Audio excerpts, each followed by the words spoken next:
Good morning. Thank you so much for being here. If you're here for the Tea Party Patriots action event, please feel free to come on and crowd around. I know the shade's cooler, but it's only like 76 degrees, so it's not too hot right now. So come on and gather around. We are starting our Stop Socialism, Choose Freedom rally, and we're going to kick it off with an invocation, and then the national anthem, and then the Pledge of Allegiance. And I'm going to introduce all three of these people so they can come up one right after the other. The person who will be giving the invocation is someone I've known my entire life. Actually, he's known me my entire life. It is my father, James Mooneyhan, who is a United Methodist minister. And my mother is also here, and I have an aunt and uncle here as well. Then we're going to have Nicole Ciccone, who will do the national anthem. And then we have our Redlands Tea Party local leader, John Barry, who is an Iraq and Afghanistan veteran, has been in the military since 1983, and is still in the reserves. He's currently a chief warrant officer. He'll lead us in the Pledge of Allegiance.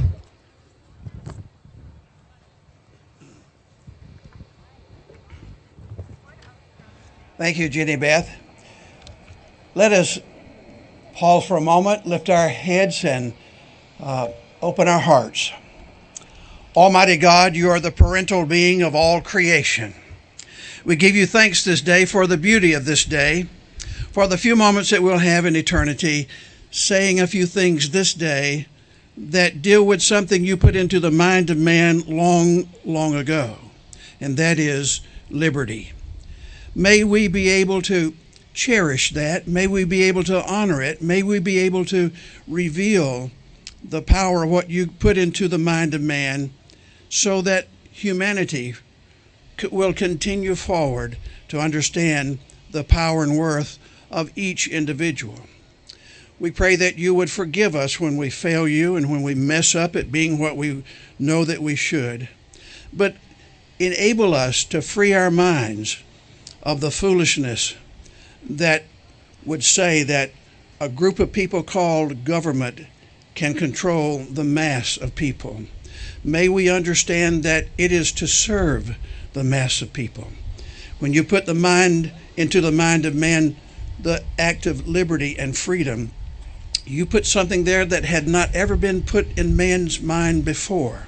They took it, moved forward, and created this nation. We pray you would continue to bless the Tea Party as it works, continue to bless this nation and those who make laws that impact it, so that this nation can continue forward to be a beacon of hope, a place of light, a place to be cherished by those who are here and those who are beyond. We give you thanks this day for this event and pray your blessings upon each one here, that we may continue to live our lives in such a way that others will see us and know that we are your children. In the name of the living Lord, amen.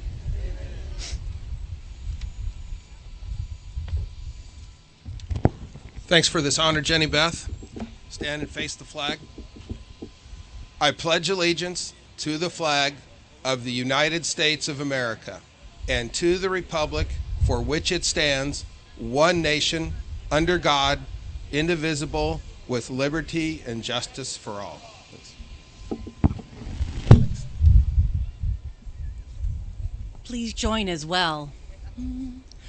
Oh, say, can you see by the dawn's early light what so proudly we hailed at the twilight's last gleaming, whose broad stripes and bright stars through the perilous fight o'er the ramparts we watched were so gallantly streaming, and the rocket's red glare, the bombs bursting in air, gave proof through the night that our flag was still there.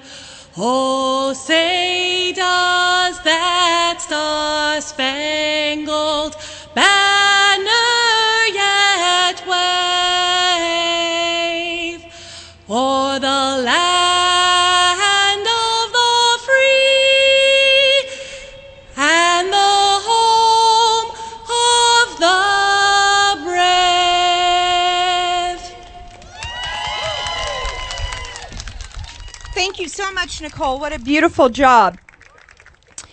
Next, we're going to have Cindy Pugh come up and speak for a moment. She is the co-founder of the Southwest Metro Tea Party Patriots, one of Minnesota's original, most active Tea Party groups. In 2012, the grassroots lifted Cindy up to run for the state house. She answered the call, defeated a 22-year incumbent, and proudly served 3 terms in the Minnesota House of Representatives. Cindy. Thank you.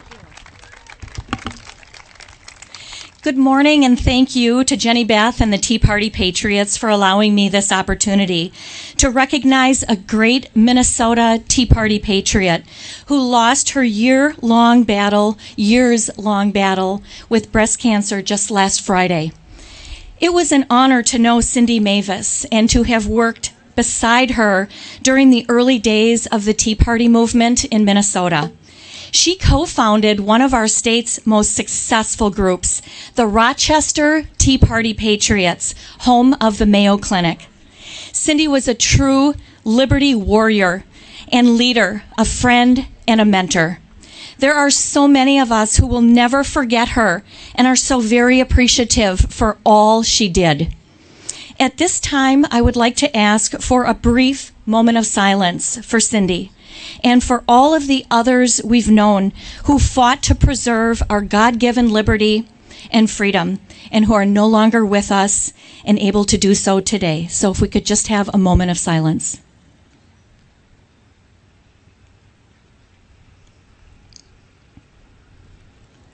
May God bless you, Cindy, and may God bless the United States of America. Now let's rally.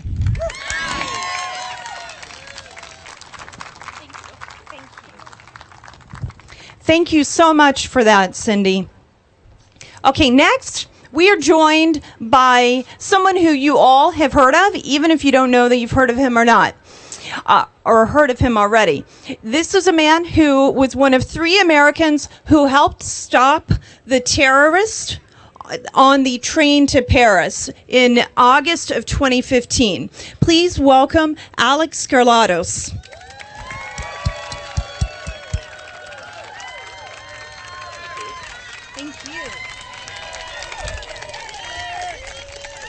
Thank you. Thank you all for having me. As you know, I was one of the 3 Americans that was fortunate enough to stop a terrorist attack on a train in 2015. So the most passionate issue that I have is gun rights. I think that socialism is leading us in the absolutely wrong direction for this country. I think that everybody in this country has a right to defend themselves. And I mean, I carry a gun on me every day, and of course the only time I was involved in a terrorist attack was in Europe, a place where they have gun control throughout the entire continent, and it didn't work for them. I think this next election is going to be incredibly important to take a stand against socialism, simply because the Democrats have gotten increasingly more socialist. Even just if you look at the presidential candidates, you have Beto O'Rourke saying we're going to come take your AR-15s, your AK-47s. That is something that even Democrats, just going back to last cycle, would never admit publicly. So now we know what their true agenda is, and we need to stand up for it. That's one of the biggest issues and biggest reasons that I decided to run for Congress in 2020 in Oregon's 4th Congressional District. Thank you. But also because the Democrat we have in that district has gone incredibly socialist, and it has hurt our economy. And if you talk about all of the repercussions of having a bad economy, our drug use rate has gone up incredibly. Our child abuse rates have gone up incredibly, just since ruining the timber industry, which in my district is kind of the lifeblood. So just from people being unemployed, thanks to socialist policies, we now have drug, crime, and child abuse problems that all stem from that. And if you look at the social cost of socialism, which, ironically, it just does not, it's just not worth it. We're all Americans. We have a right to work for ourselves. We have a right to defend ourselves. It's all about personal liberty and not using our taxpayer dollars to pay for other people's lives. So I'd just like to thank you all for coming out. I appreciate what you're doing. Thank you all for having me. Keep the fight. This election is going to be incredibly important, so please turn out to vote and get all your friends and family to turn out to vote. Thank you. Thank you. Thank you. Thank you so much, Alec. We have a lot of American heroes in this Tea Party movement, and you've already met some of them. And you will meet more of them and hear more about some of them as the day goes on. Right now, you're going to be joined by somebody who I met on the very first conference call that started the Tea Party, this modern day Tea Party movement. There were about 22 of us on a conference call. We were responding to Rick Santelli, who had a rant on CNBC about the stimulus bill. We decided to have a tea party. The next week, we had 48 tea parties. 6 weeks later on tax day, we had over 850 tea parties. This year on tax day, we had over 400 tea parties about Stop Socialism, Choose Freedom. So we haven't gone away, and we continue to make a difference. Right now, you're going to meet the lady who co-founded the Atlanta Tea Party with me, Debbie Dooley. Hello. How are you doing? Thank you for coming today. 10 years ago, on September 12th, 2009, 1.5 million activists came to Washington, D.C. protesting because we were fed up with our elected officials not listening to us. We were tired of the bailouts after bailouts. We were tired of the out-of-control spending. And we definitely were here to protest the government takeover of Obamacare, of our health care system, also known as Obamacare. We were right. We warned people about that. Because we believed their promises, we helped the Republicans take control of the House. Soon after they took control of the House, they did not keep their promises to us. They did not repeal Obamacare. They did nothing about spending. And we didn't see the bailouts, but still, they weren't listening. After they got elected, they stopped listening to us. They told us, John Boehner told us, you have to give us control of the House in order to make real change. Of the Senate, excuse me. You have to give us control of the Senate in order to make real change. We helped give them control of the Senate. It was excuse after excuse why they could not keep their promises. They just totally ignored us and did not listen to us. Republican House and leadership became tone deaf to our demands to control spending, secure our border in order to stop illegal immigration, and repeal Obamacare. We grew tired of sending representatives to Washington, D.C. to implement real change and shake things up, only to watch many of them become co-opted by the very toxic Washington, D.C. swamp. So we decided to take bold action. Bold action was needed, and we decided we would take bold action. Instead of sending 1.5 million people back to Washington, D.C., we decided to send a real force to be reckoned with that would pull out all the stops to keep their campaign promises. Instead of sending 1.5 million people to Washington, D.C., we sent Donald Trump.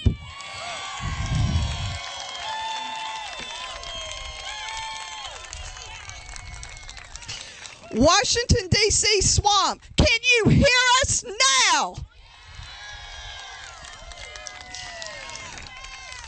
Thank you, and God bless America.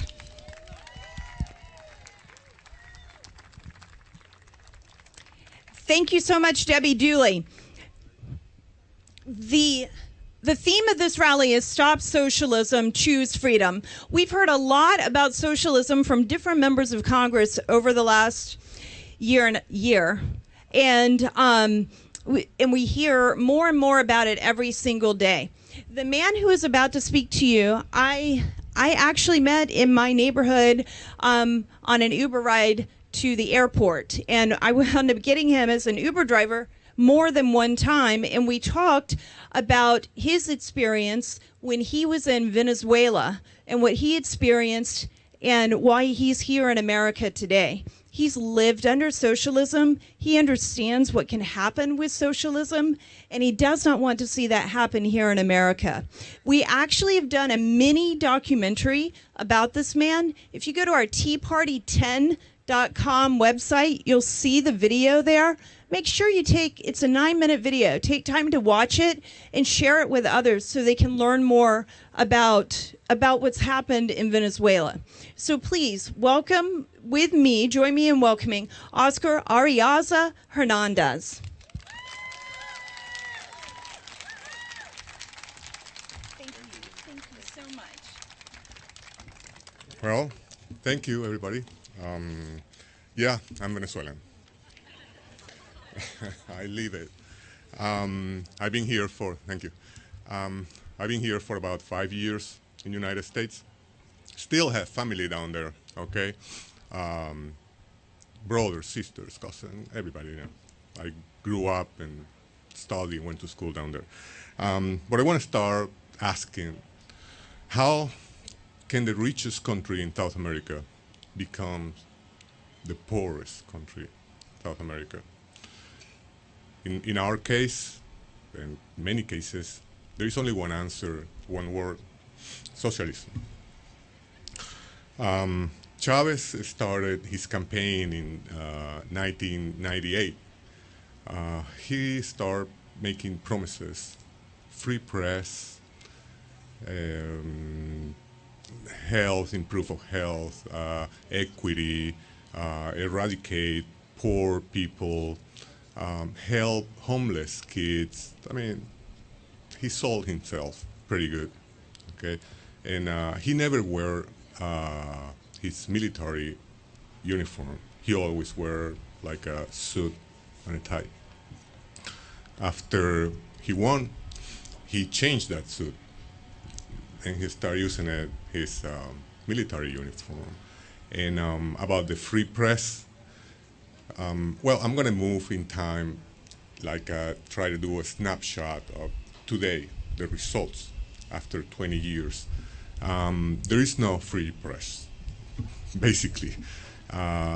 Every new TV station, radio station, or newspaper that wasn't friendly with the regime, he either bought it or make them close. Like, you know, pressing, if you don't sell it, you know, I raise your taxes, I just, you know, make you close, basically. So right now there is no free press. Also the check and balance between government, not at all today. The Supreme Court, it's an extension of his political party. Even the president of the Supreme Court, he's got this criminal background for murder twice. The electoral, in our country, electoral office is another power of the government, okay? That office also belongs to the political party of the Chavez and now Maduro. They're about the same. And everything that we're living right now is not only Maduro's fault. Everything came with Chavez, okay? Everybody, when he won, most of the people, I guess it was like 60 or 65% of the people voted for Chavez. That's why he won. And the rest of the people, the rest of us, we said, maybe we're going to get like Cuba, we're going to get, control what we eat, what we do, what we watch. And they said, no, we ain't going to get like Cuba. That's not going to happen. Never, ever. After 20 years, it did happen. I told you already about the government, the check and balance, but I want to move forward to health. There's no medications right now. People are dying. People who has cancer, they don't find the chemo treatment, dialysis. They don't. I mean, the equipments are all broken, out of service.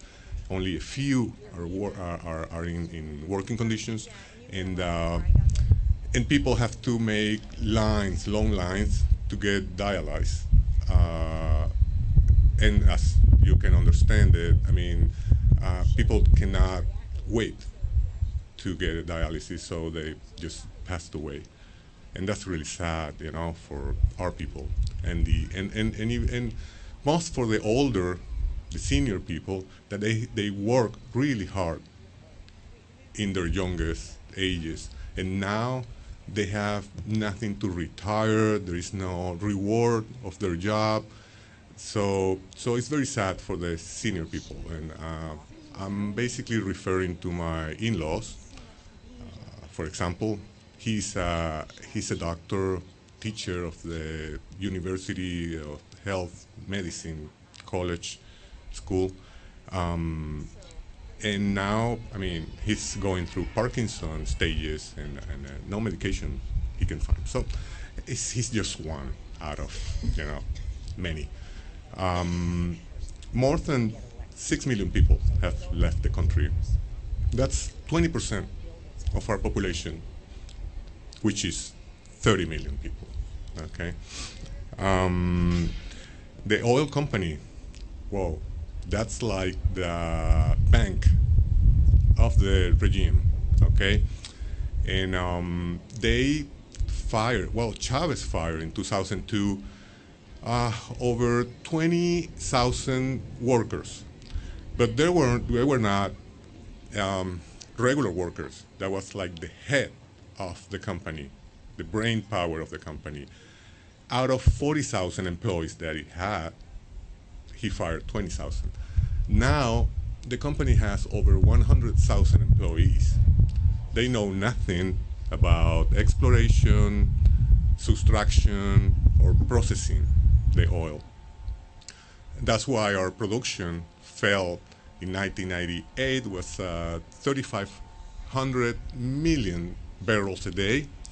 Right now it's down to 700,000 barrels a day. Our goal back then, in 1998, it was to reach 5 million barrels a day.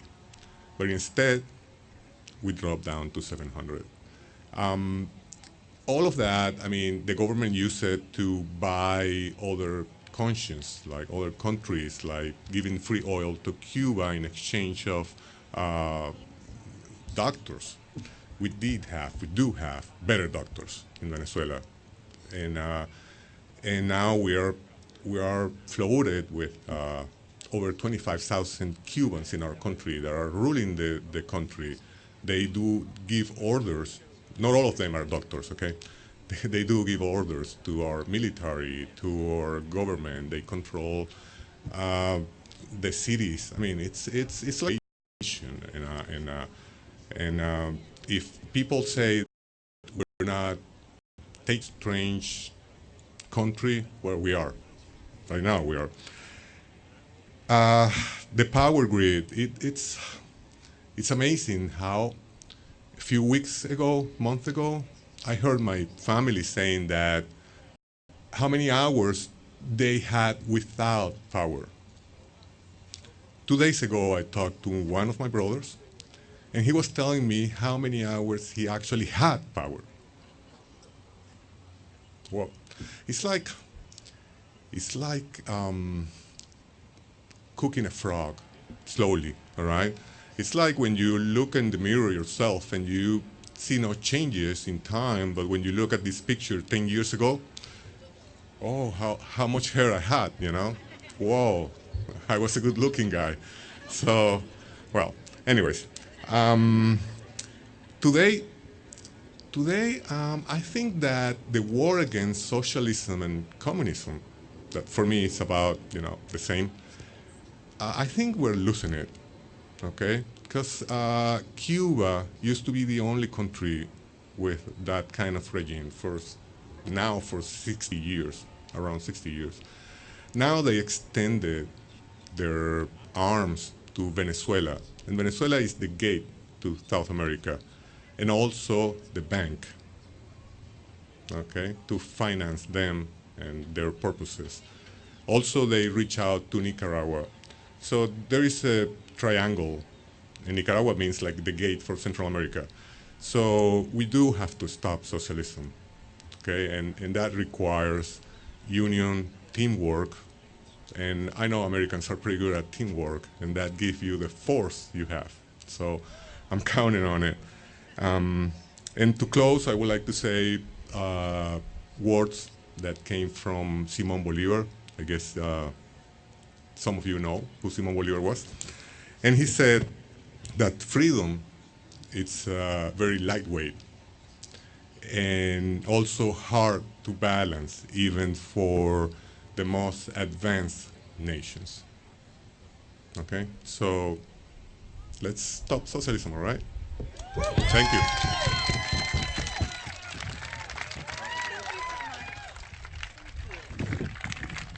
Thank you so much, Oscar. And so now we are going to be joined by a young lady who just started a new organization. She is college-aged, and she had a roommate who was a communist in college, and she decided that it was time for young Americans to stand against socialism, so she started the organization Young Americans Against Socialism.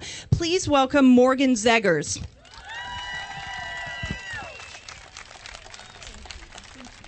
Hey guys, how you doing? All right, so like she said, my name's Morgan Zeggers. I am the founder of Young Americans Against Socialism. Thank you. And that's because I'm from upstate New York. It's very country, very rural, very Republican. But I went to American University for college right up the road. And when I moved into a house off campus my last year, I didn't know some of the girls, so I went to introduce myself. And I was meeting this really nice, blonde-haired, blue-eyed, classic American girl. And I'm looking on her wall, and I see Mao Zedong on a poster. And then I look at the other guys, and it's Lenin, Stalin, Karl Marx, and Fidel Castro. And I don't know about you guys, but they're very scary people. And so I looked at her, and I go, "What's that?" And she says, "Oh, I'm a communist." Yeah, so I talked with her that year. And I'm not here because I got scared of her poster and I think she's evil. I'm here because my roommate was a communist, and she was incredibly well-intentioned. She saw people were suffering in this country, and she really wanted to help them. The difference between me and her is that she really believed that socialism and communism would be the best way to help those people. And so how does somebody go through the entire U.S. education system and come out with a poster of mass murderers and dictators on her wall and still think she's on the right side of history? That shouldn't happen. Yep, so we have a few problems. I wish I could just put the penny on one thing, but it's not the case. My generation was raised on participation trophies, so we lack those values of hard work. We went through the education system where we weren't really taught about the dangers of socialism and communism. Yes, we learned about dictators, but we didn't learn how they came to power, how socialist economic policies allowed those things to happen. So now, it's official. There are polls that will say that a majority of young Americans, my generation, would choose socialism over capitalism. It's official. So we've got to do something about it. We, at Young Americans Against Socialism, we travel the country and we film the stories of people who have lived through the hell of socialism and come to the United States. Because the left is so good at emotion. The right, the people who advocate for freedom and opportunity, we're not so good at it, and we have to acknowledge that. Okay, we're losing that argument. So when we put a video on social media of a man who windsurfed for 90 miles from Cuba to the Florida Keys because he had to eat potatoes for months. His family started as lawyers, as doctors, as politicians, and now they were reduced in Cuba to eating potatoes for months and burning their own furniture to boil those potatoes. That really puts it into perspective for my generation of what socialism really is. And we're going to keep doing that. We have launched 30 days ago, and we have had 30 million views on social media already. So I'm really excited to keep pushing forward. I'm so excited to be here, and I want to leave you guys with this lesson. When Che Guevara, the butcher, the guy who millennials love to wear on their T-shirts, right? I hate that. When Che Guevara and Fidel Castro were storming to Havana on their communist revolution in Cuba, they would stop at little peasant towns, and they would steal animals from the local landowners. And they'd go to the peasant people in the towns, and they'd say, they have these animals, these evil, rich people with land and money that you don't have. You deserve that. And if you give us power, this is what it's going to be like. We're going to take these animals and we're going to give them to you because you deserve them. Flash forward to 21st century in America. We have my generation and hundreds of thousands of dollars of debt per person, paying $700, $800, $1,000 a month in student loans. Politicians are training my generation to accept the idea of wealth redistribution by saying, you have a lot of debt. These evil rich people, the 1%, the millionaires and billionaires, as Bernie likes to say, they have all the money and we're going to give it to you because you deserve it. You just have to give us power. It really puts things into perspective. But I need your help. Please look us up on Facebook, on Twitter, everywhere on social media. Follow us, support us, share those videos. Help young people see these educational videos that they need to see. Go to our website, yaas.org, if you're interested in seeing these videos too. And please come up to me. I'm going to hang around here if you have any questions. Thank you so much. Let's defeat socialism. Let's go. Thank you. Thank you so much, Morgan. And I look forward to Tea Party Patriots working with you. Thank you. Next, we are going to have one of our state coordinators from Colorado who has been with us for, I think, the entire decade, and he gets on our webinars every single week that we have with our Nationwide Leadership Council. Please welcome with me Randy Corporon.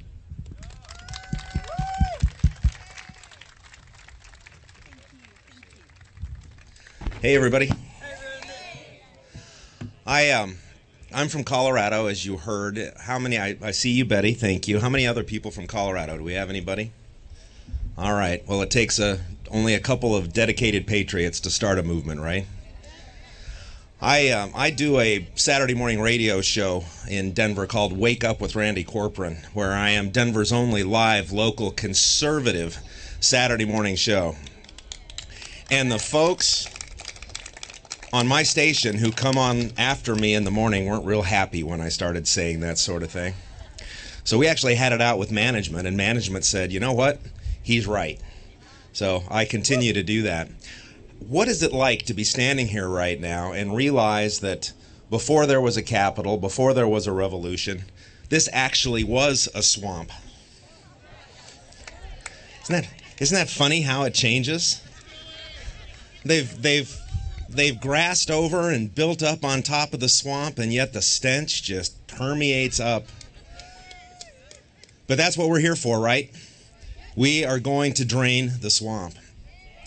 Let me tell you about what's going on in Colorado. We lost every statewide house, every statewide election last year. We've got Democrats in control of everything. Taxes have gone up. We passed the worst, most onerous, least protective of due process red flag bill in the country. And it's going to take enforcement. It's going to be enforced starting January the 1st. Well, let me tell you what happened in response to that. We have sheriffs around Colorado who have taken the lead and said, I am declaring a sanctuary county against enforcement of the red flag. People are turning out in mass numbers for red flag education classes and to meet with these different sheriffs and to encourage others to enforce their oath to the Constitution and not pass these man-made laws that don't pass muster any way you look at them. On Labor Day, Michelle Malkin lives in our state, and on Labor Day, oh, you've heard of her.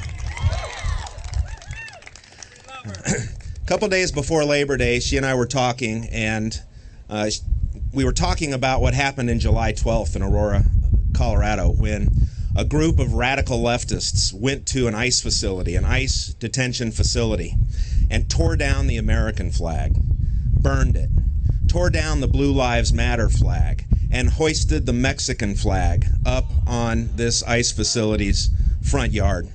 And the local police did absolutely nothing.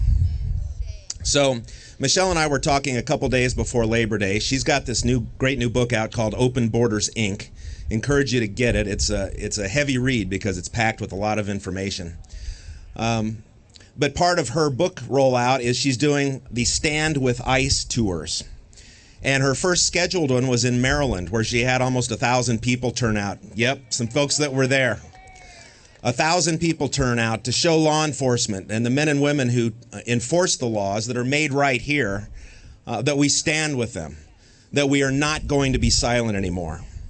And so we talked about it, and she said, I know we've only got a couple days, but it's Labor Day. What do you think we could do if we maybe did an early Stand with ICE rally, kind of a practice run? So I went to work, and on 2 days' notice, we had 200 Patriots show up in front of that ICE facility to stand with ICE. Tom Tancredo was there. You've heard of him. The Red Flag Sheriff I mentioned, Weld County Sheriff Steve Reams was there, and great speakers, great patriots, and about 20 radical leftists showed up. They had a bullhorn with a blasting siren. They blasted it so you couldn't hear the speakers.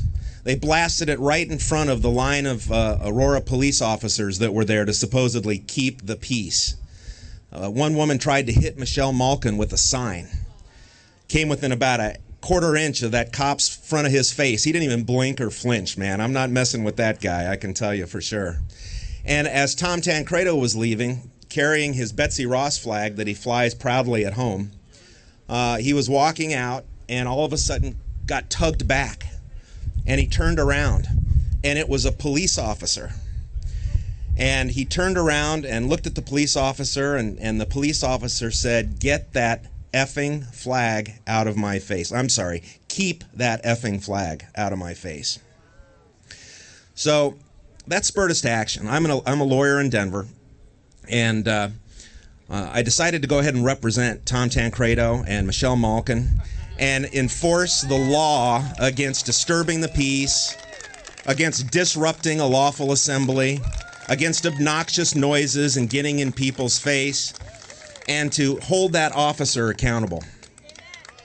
So I filed a letter of complaint on their behalf. I filed Colorado Open Records requests on our behalf to get their plans. What were your plans to come and protect us? What were your plans on July 12th when you allowed an American flag to be torn down and a Mexican flag to be raised in its place?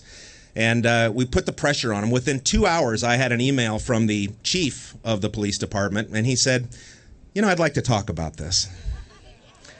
So Michelle was already out of town, but I went in with Tom Tancredo. We sat down, and to their great credit, the Aurora police, they had the security video up. They had the officers who'd made the decisions on July 12th and made the decision on Labor Day on how to respond to the crowds. They had a city attorney there, and we got into an excellent 2-hour conversation. We saw the video where the flag incident happened, and the wind had actually whipped the flag into the officer's face, and I think it caught him off guard. And so we're giving him kind of a break. I don't like that you'd respond and ever say something like that, but it was a very tense situation. We'll see how that plays out. But to their great credit, the Aurora police chief, for the last 2 weeks since Labor Day, has been on my radio show to talk about how they're going to deal with these situations again. And as we were going through a lot of media coverage on what was going on, as we were going through that whole process, we learned that the radical left in Denver, Abolish ICE, Socialists of America, Democrat Communists, all these groups are getting together to march on this ICE facility this Saturday. This coming Saturday. They're going to form up at Denver's City Park, march about 8 miles to the ICE facility for another rally. Well, guess who called me? Michelle Malkin. She said, "Man, I am flying all over the country, but don't you think we need to do something on Saturday?"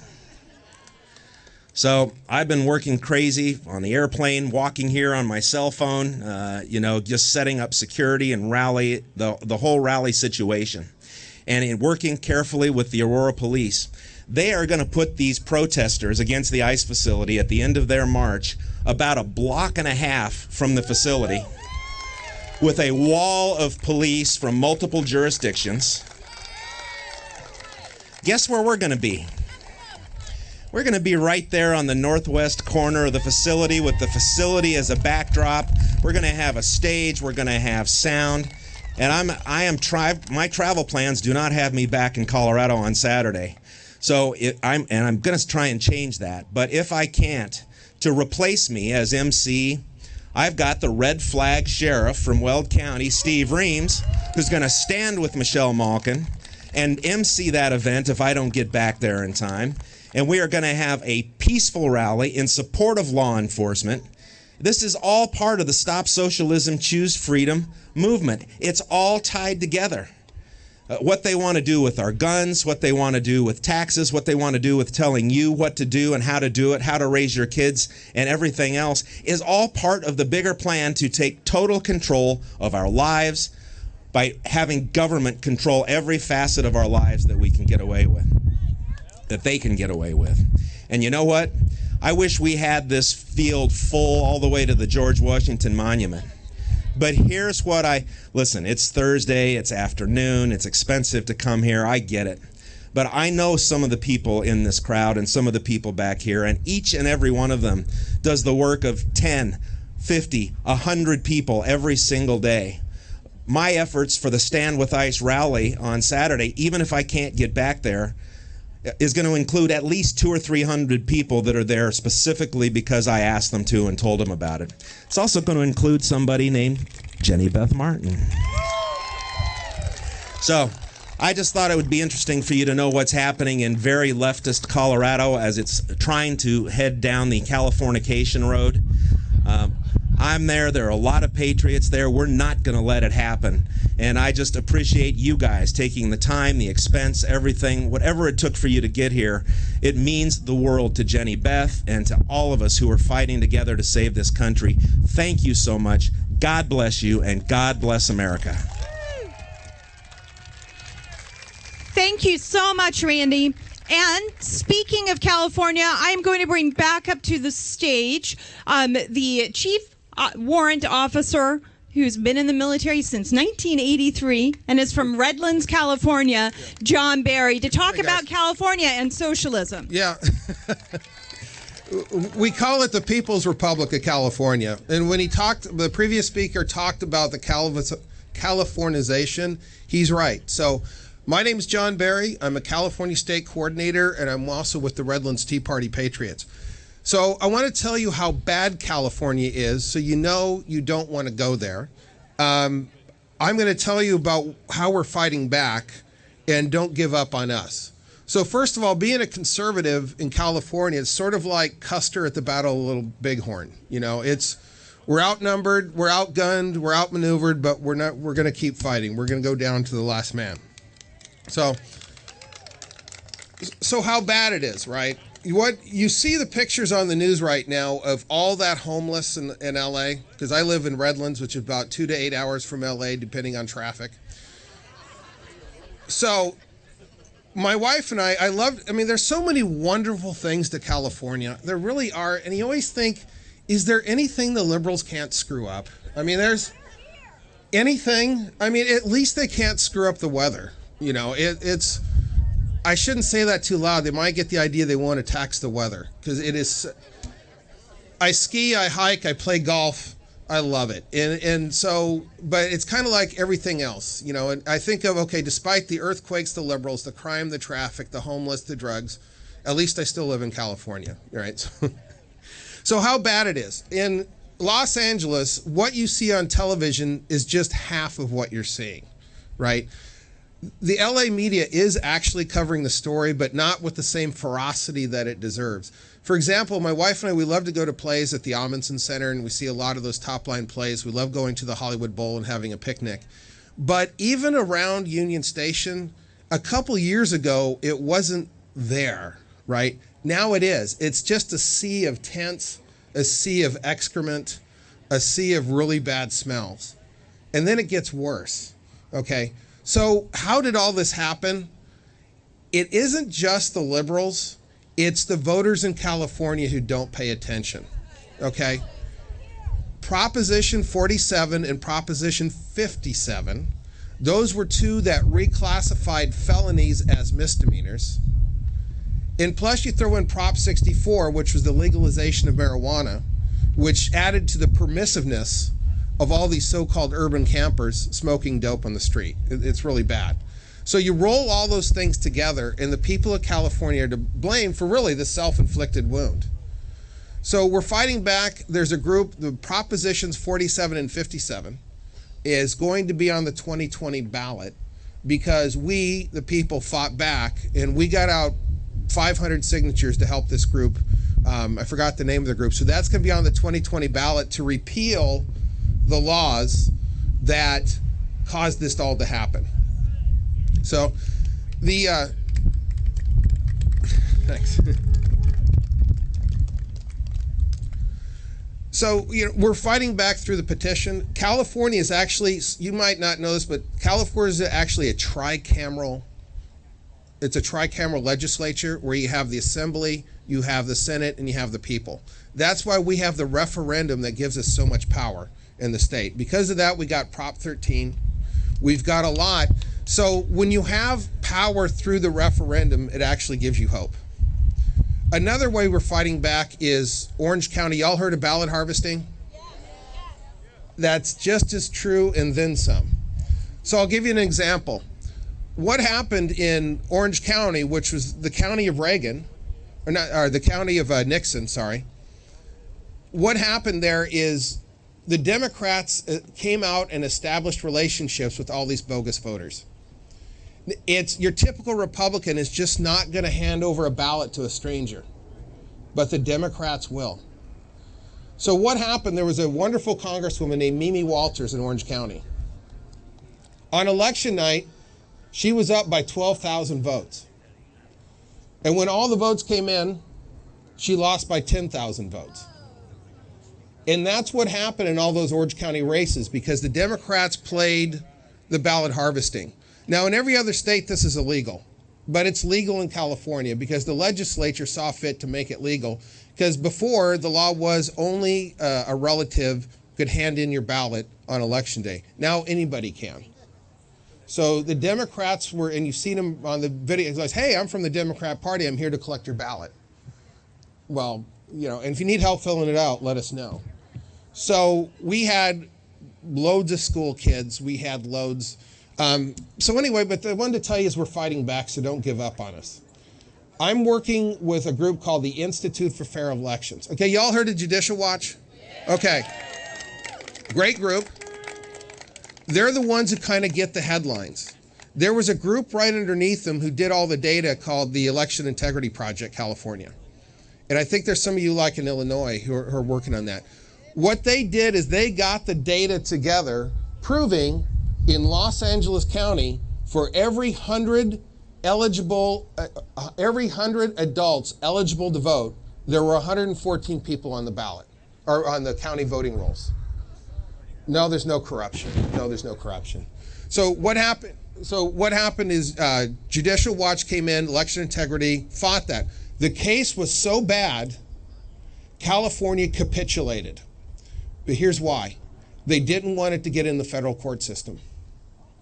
They knew if this case got up to the Supreme Court, that would have screwed them nationwide. So the California Democratic Party capitulated to Judicial Watch.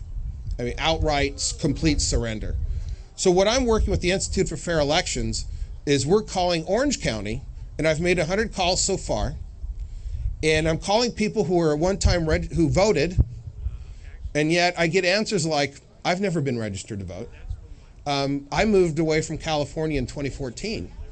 It's like, okay, that's interesting. And so I'm actually filling out legal affidavits. So, but anyway, so I just wanted to give you a little news from California. Don't give up on us. Custer kept fighting. We can too. So thank you very much. Thank you so much, John. Thank you. Thank you. And John's group is a huge group. I spoke there, I think, last year before the election, and the place was packed. There were hundreds of people in the facility where his group met, and these people in California make volunteer phone calls for us to get out the vote in election time. They call all around the entire country. They've called Pennsylvania, they've called Texas, they've called North Carolina, Ohio, Florida, especially a lot of calls into Ohio. They will do everything they can to help also get out the vote in your area, because they don't want what's happening in California to go across the country.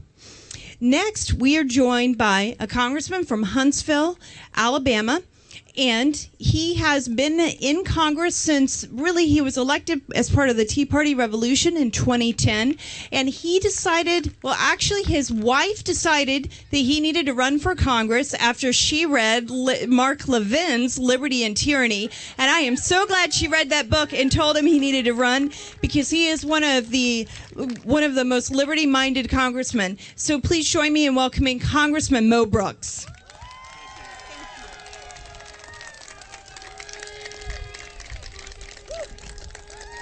All right, I'm going to get 90% of you mad. You know how in Hawaii they say aloha? Well, where I'm from, we say war eagle and world tide.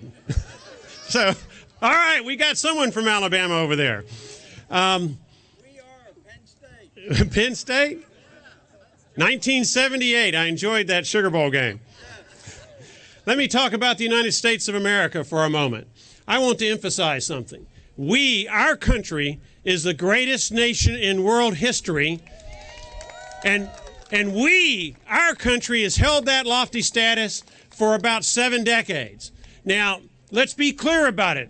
By any empirical measuring standard, we are it compared to every other nation that's ever existed on this planet. When it comes to military capability, no nation in world history has had the kind of influence that we have had militarily, the things that we can do as we fight for freedom. When it comes to wealth, no nation has had the kind of economy, the kind of economic growth, the kind of freedom that we've been able to enjoy in the United States of America as we earn money to take care of ourselves and our families. No nation has been able to match that in the history of the world.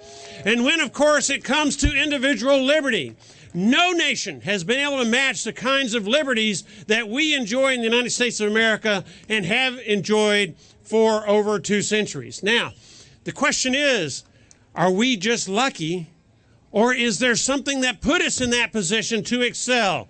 Where normal people, as a part of a framework, could develop a country that ends up being the best country in world history. And I would submit to you that our founding fathers are responsible for the country that we enjoy. And that there are a number of factors that make us who we are, that enable us to excel as a people and to create a great nation. One of them is we are a republic. That means we, the people, get to determine our government. We, the people, get to determine the direction that we want to take. We control our own destiny.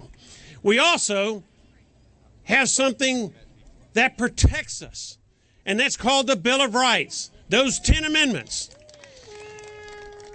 Our founding fathers were very wise people. They understood the risk associated with dictatorships or kingdoms. They understood that a government that can give you everything can take everything from you. So they created the Bill of Rights to make sure that everybody understood that there were certain inalienable principles, certain rights that could not be taken from us under any circumstances, and they gave us the Second Amendment to make sure that no government ever did it.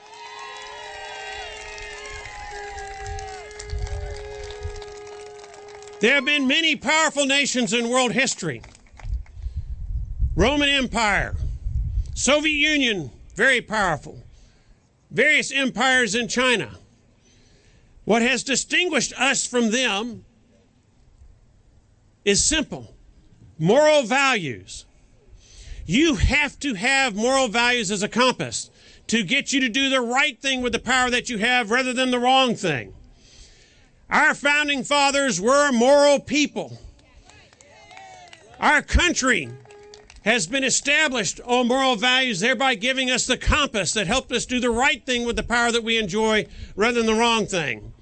And I'd be remiss if I didn't add a fourth foundational principle, one that is embodied in freedom and liberty, and that's free enterprise. Succinctly stated, free enterprise says that you have the right to decide what you're going to do with your God-given talents, and you have the right with the money that you're able to earn to determine how you are going to best take care of your family. Now, in 2009 and 2010, when I was prodded and inspired to run for the United States Congress, when the Tea Party movement was huge, I looked at these foundational principles and I perceived that they were at risk. And they are at risk by the socialists who are in our own White House and in the United States Capitol. Now, fortunately, that socialist who was in the White House in 2009 and 2010 is no longer there. But they're trying to take it back, and we have to stop them. Now, let's look at our foundational principles and see how they're under attack today. We are a republic. Well, you know what the Socialist Democrats are doing? They're trying to take our own government from us. And they're trying to do that by allowing non-citizens voting power. And in fact, they are doing that in parts of our country. There are many Democrat-controlled cities that now make it lawful to vote even if you're not an American citizen, where illegal immigrants are allowed to vote, where lawful immigrants are allowed to vote. Don't take my word for it. Look up San Francisco.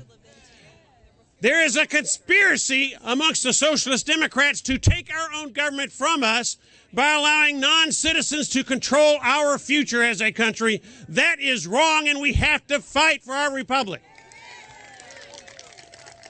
When it comes to the Bill of Rights, these same Socialist Democrats are trying to undermine our Bill of Rights.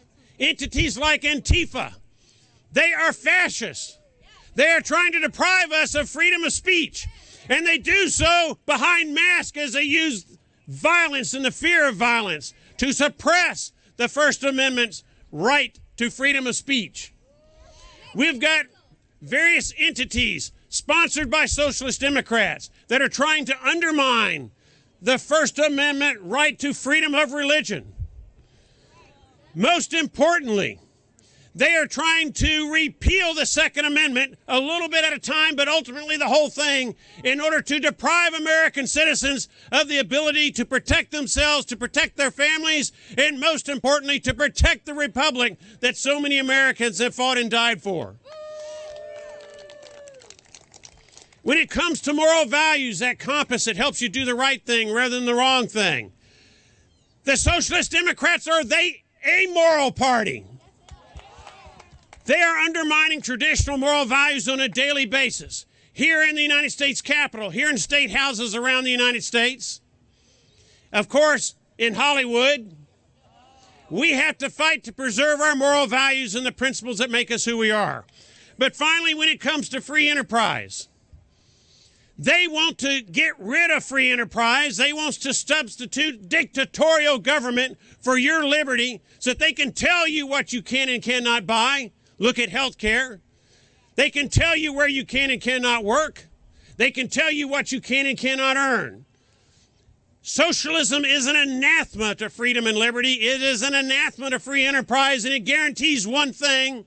That's economic failure and poverty. So we have to stop socialism. And as I close on this note about the battle of socialism, let's be mindful of Americans who have given their lives fighting for free enterprise and trying to stop socialism. Add the numbers up. Close to 500,000 Americans have fought in battles around the world, protecting liberty and freedom and free enterprise in the face of socialism in places like Europe during World War II with socialist Germany, with Vietnam, with Korea, and many other places. And finally, be mindful of what socialism is. First, they want to strip your guns from you so you can't defend yourself. It's happened in many places around the globe. Why do they want to strip their guns from you? Because socialism has an ugly history. It has a history of exterminating the populations of people who believe in liberty and free enterprise in their own countries. Look at the history of China and socialism. Over 10 million Chinese murdered because they disagreed with socialism. In the Soviet Union, over 10 million people murdered by their own governments because they wanted liberty and freedom. In Cambodia, roughly 25% of the population of Cambodia exterminated by the socialist Khmer Rouge in the 1970s. In Europe, with the German Workers' Socialist Party under Adolf Hitler, you had the Holocaust, you had over 10 million people exterminated in Germany, not counting the tens of millions of people who died during World War II. So folks, you are the future of our country. And we need you to magnify your calling. We have to be mindful of the people who sacrificed before us, making America a great nation. We have to take up that charge, take up that mantle, and fight back, because I assure you, our enemy of free enterprise, our enemy of moral values, our enemy of the Second Amendment and the Bill of Rights, and our enemy of a republic, they have infiltrated us at the city hall level, at the county commission level, at the state government level, and here in Washington, D.C. So take up that fight. Fight for your country. Be mindful of your ancestors who made us who we are. God bless America, and with your help, we're going to keep it that way. Great job. Certainly. Thank you.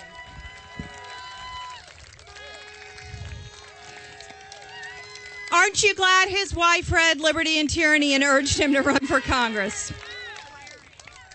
All right, we're going to bring back up to the stage the lady from Minnesota who spoke earlier at the very beginning of the program, but she's going to come back now and talk about stopping socialism and choosing freedom. Please welcome Cindy Pugh. Thank you, Jenny Beth, and wow, this is going to be a very tough act to follow. I'm so grateful to be here. I'm so grateful to see so many amazing patriots here as well. The hour is late, and we the people have the wherewithal to turn things around and make a difference, and I know we're going to do just that. So for those of you that weren't here when I spoke earlier, I am the co-founder of Southwest Metro Tea Party from Minnesota, southwest suburb of Minneapolis. And we co-founded our Tea Party in 2010. And as a result of the Tea Party, I was literally lifted up by the grassroots to the Minnesota State House, where I served with your favorite socialist and squad member, Ilhan Omar. And who, by the way, is not reflective of the great state of Minnesota, and will hopefully be replaced in 2020. So I just thought I would tell you what my story was. In that I was doing my thing prior to having decided to found the Tea Party, co-found the Tea Party. I had a management career with a major department store in Minnesota, and I was doing that, and then I decided, I responded to Congresswoman Michelle Bachmann, awesome Congresswoman Michelle Bachmann. I responded to her emergency house call, which I have a feeling that there are those here who were there. It was November of 2009. I did not know Michelle at the time, but I saw her on Fox News. I believe she was on the Hannity show, and she was speaking to patriotic Americans, encouraging all of us to be in D.C. right here. So my journey started then, almost 10 years ago to the day.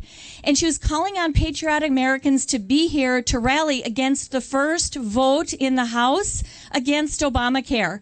Now, I had never been to D.C. before, and I was at a party with my husband, but I looked up and I felt like she was speaking to me, and I thought to myself, I need to be there. I heard that there was a bus. I heard on Monday night that there was a bus leaving the Twin Cities.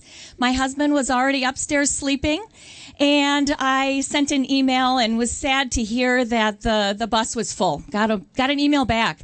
So then I sent another email and said, if there is a seat on the bus, I want to be on the bus. So I heard back on Tuesday that I was in. I paid my money, and I was so excited to be here, and I went all by myself. And then it dawned on me Tuesday afternoon, oh my goodness, I am heading to D.C. and I never informed my husband. So I sent him an email at work and I said, honey, how would you feel if I left for D.C., went to D.C., and I remember typing ... in the morning.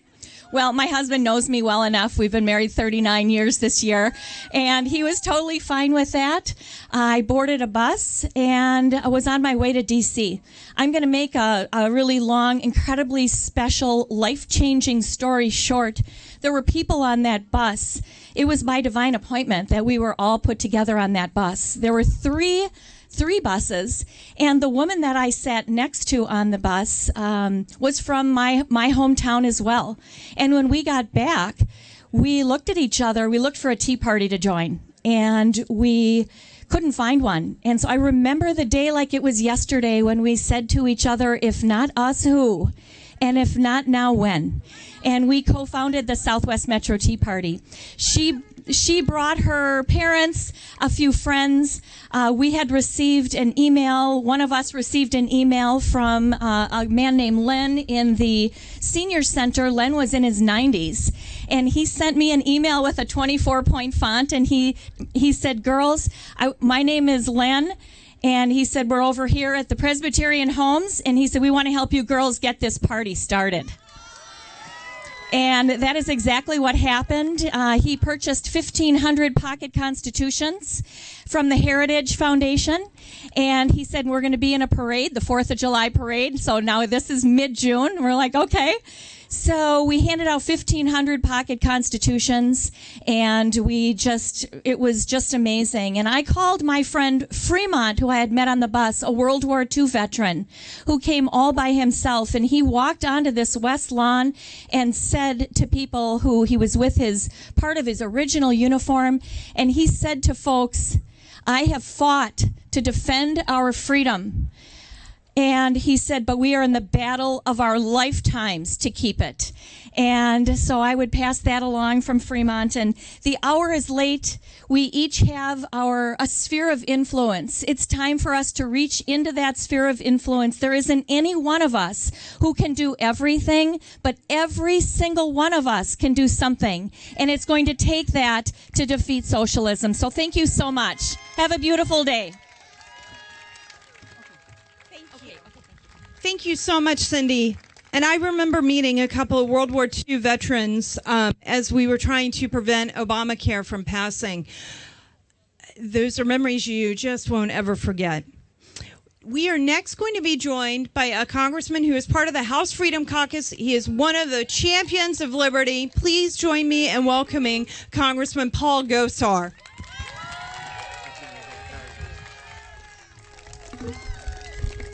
Well, hello, everybody. It's great to see everybody that made this pilgrimage. I still remember 10 years ago, I was one of the products that you brought forward to Congress. So I want to say thank you. And we have not let you down. We have been one of the stalwart people looking at cutting the budget here, there, and everywhere. You know, $100 billion here, $26 billion here. Pretty soon you got $1 trillion. We ought to be more fiscally responsible. But when you take a look at it, we can't be sitting here today without looking at the tax cuts. Look at how it has empowered our economy. The average individual across this country now shows that they have an average of $1,200 more of your money in your own pocket, not in the federal government. We got a spending problem, not a revenue problem. So when you look at this, you also see this advent of socialism. You see all the Democratic nominees for president running right now. They want to take from you to redistribute wealth. We should never stand for that. You're absolutely right. But once again, they have no opportunity to get us back to personal freedoms and liberties. In order to have those, we have to have the equal application of justice. And we're at a crossroads. We saw a soft coup that occurred this year, in the last couple of years, in regards to a president duly elected. Now what we have to demand is making sure that we have those people that are responsible. This was orchestrated. This was preordained. This wasn't haphazard. Think about it. We know all about this. Fast and Furious, the IRS, Benghazi. This was all leading up to the fabrication of this trap. So what we have to do is demand justice. We want to make sure that Horowitz, Barr, and Durham deliver the goods so that those people who we have to presume are innocent till proven guilty face the facts in court.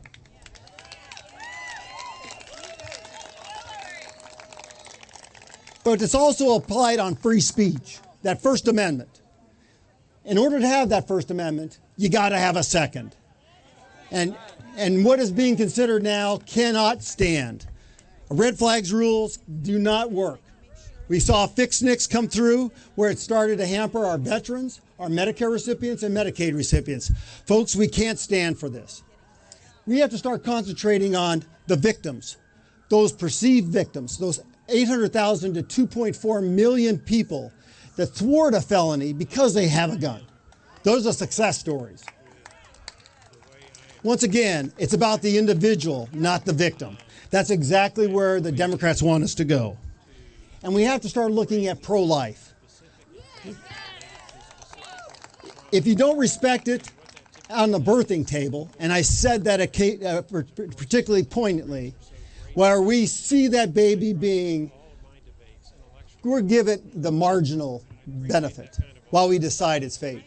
If you don't have respect for life at the beginning, you have no respect for life at the end. The last thing I really want to hit is what's being taken from us in the First Amendment. It's the big tech. It's the platforms. We've been victims way too long. We saw it with the IRS. Now we're seeing it with Google, Facebook, Twitter, where we've been shadow banned, where we've been censored. We've got to have a retribution to those people. We can't infringe on the First Amendment. So what we have to do is we have to empower, do justice. That if we find that they are censoring us, if they are shadow banning us, that we have the ability to sue. Most people don't realize that the government gave these platforms blanket immunity. Blanket immunity, folks. The Communications Decency Act actually gave them blanket immunity. And we have to do this structurally perfectly right so that we don't infringe on the First Amendment. But what we do is we hold them accountable for when they wrong us on our First Amendment. Folks, now is the time. This is that pilgrimage that you're re-honoring. We can't do this just every 10 years. Our framers wanted us to have a well-educated electorate. You're the tip of the spear. Spend time teaching your grandkids, your great-grandkids. Spend the time. Our framers wanted it. Benjamin Franklin once was asked, what kind of government did you give us? He said, a republic if you can keep it.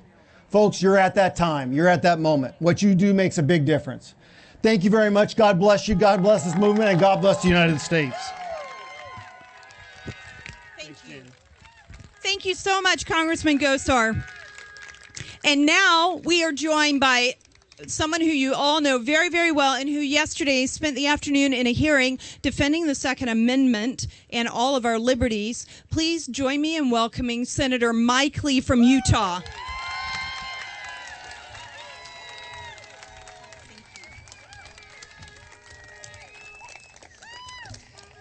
It feels like I'm in America. Welcome to Capitol Hill.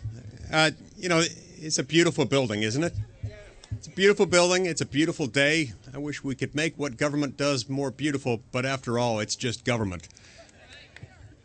It's one of the things that our founding fathers understood so well, didn't they? They came here from a land where they had previously been treated by a large, distant national government, one that taxed them too much, that regulated them too oppressively, and was slow to respond to their needs. It had forgotten that the people are the sovereign, at least on this continent. Here in America, on American soil, we the people are the sovereign. We don't have a king. We don't tolerate any government that doesn't respect our rights.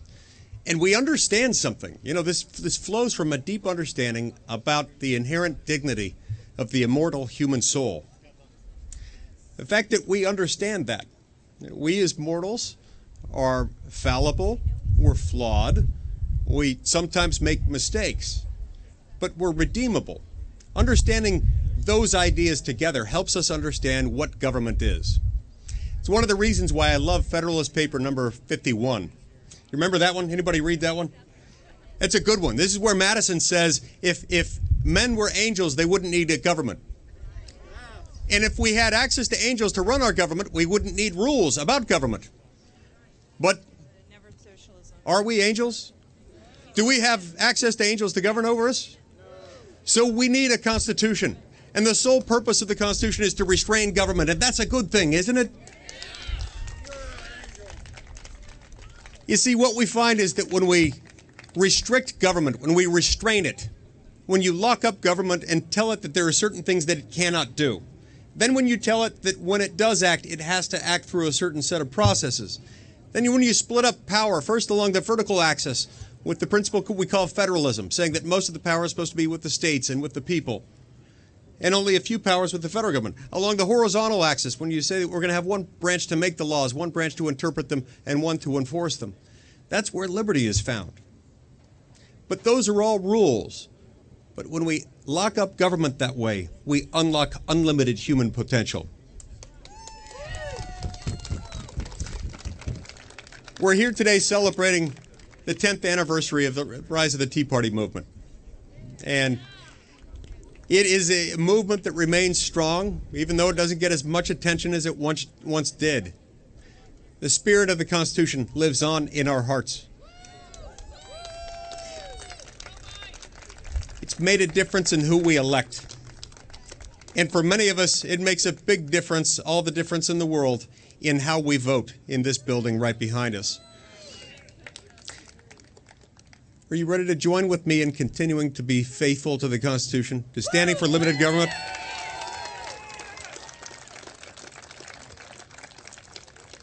I love the sign that says, "Only you can prevent socialism."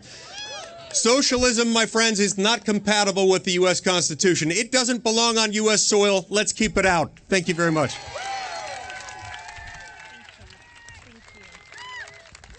Thank you so much, Senator Lee. All right.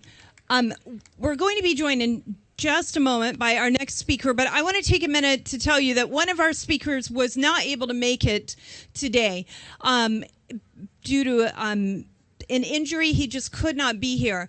It is the co-founder of Tea Party Patriots, Mark Meckler. He now is in Convention of the States, and he wanted to make sure that I conveyed to you that he really did want to be here. He supports the Tea Party movement still. Anyone who's involved with Convention of the States knows that you still support the Tea Party movement. We're working towards the same end, and there are many different avenues we have to engage in order to get there. So I want to make sure that you know that Mark Meckler is not able to be here, but that I'm very grateful that he was willing to come. And if you are not aware of what he's doing, be sure to go and check out his website and see what he's doing. We also have a few other people who are here today that I'd just like to point out very quickly. We have Sally Oljar, who's from Seattle. And I don't know where she is exactly. There she is. She and Kelly Carrender, who is part of our staff, you may have even received emails from Kelly over the last couple of days. They were in Seattle. They held the Porculus protest a week before Rick Santelli even had the rant about the stimulus bill. Michelle Malkin actually sent barbecue to their protest. And so they blazed a trail in Seattle. They understood then what we were fighting against. They've seen it get even more crazy in their state. And so I'm just so grateful that Sally is able to be here today. And Kelly is here. We also have Linda Parker somewhere. She's from my home state and my hometown. And Linda is part of our team. We could not do everything that we do without Linda. And I want to make sure I thank her. And Kevin Mooneyhan, who also, I don't know where he is, but you got an email probably from him in order to be here today. So he's helping. Megan is behind the scenes. You never will see her probably, but she is constantly answering all of your emails and making sure that if you email me that I am able to see it when I need to. And then we have Phil and Landon and Keith and Mike and Eric and Erica and Bill and Cleta and Shonda. And we could not do any of the work that we do without our entire team. And so I just wanted to thank them. I started with Mark because he used to live in California. He now lives in the great state of Texas. And our next speaker, who I think is ready to speak right now, is also from the great state of Texas, and that is Senator Ted Cruz.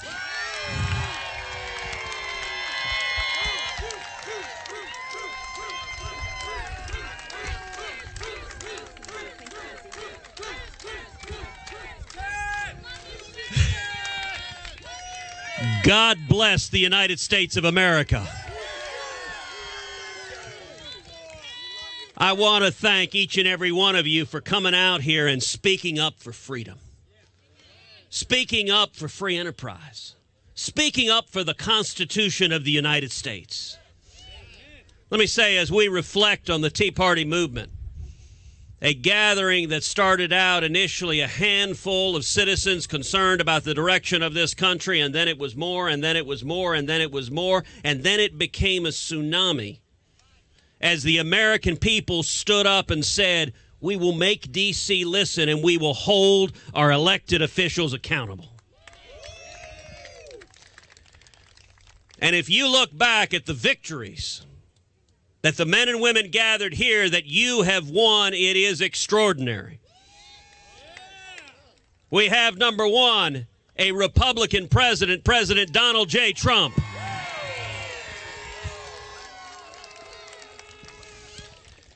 And for 2 years, with Republican majorities in both the Senate and House, we won victory after victory after victory, delivering on our promises. We passed the biggest tax cut of a generation. We have repealed hundreds of job-killing regulations. And the combination of both of those has unleashed economic growth. We have right now today the lowest unemployment in 50 years. We have today the lowest African American unemployment ever recorded. We have today the lowest Hispanic unemployment ever recorded. Wages are going up all across the country. And in the last 2.5 years, 6 million people have come off of food stamps.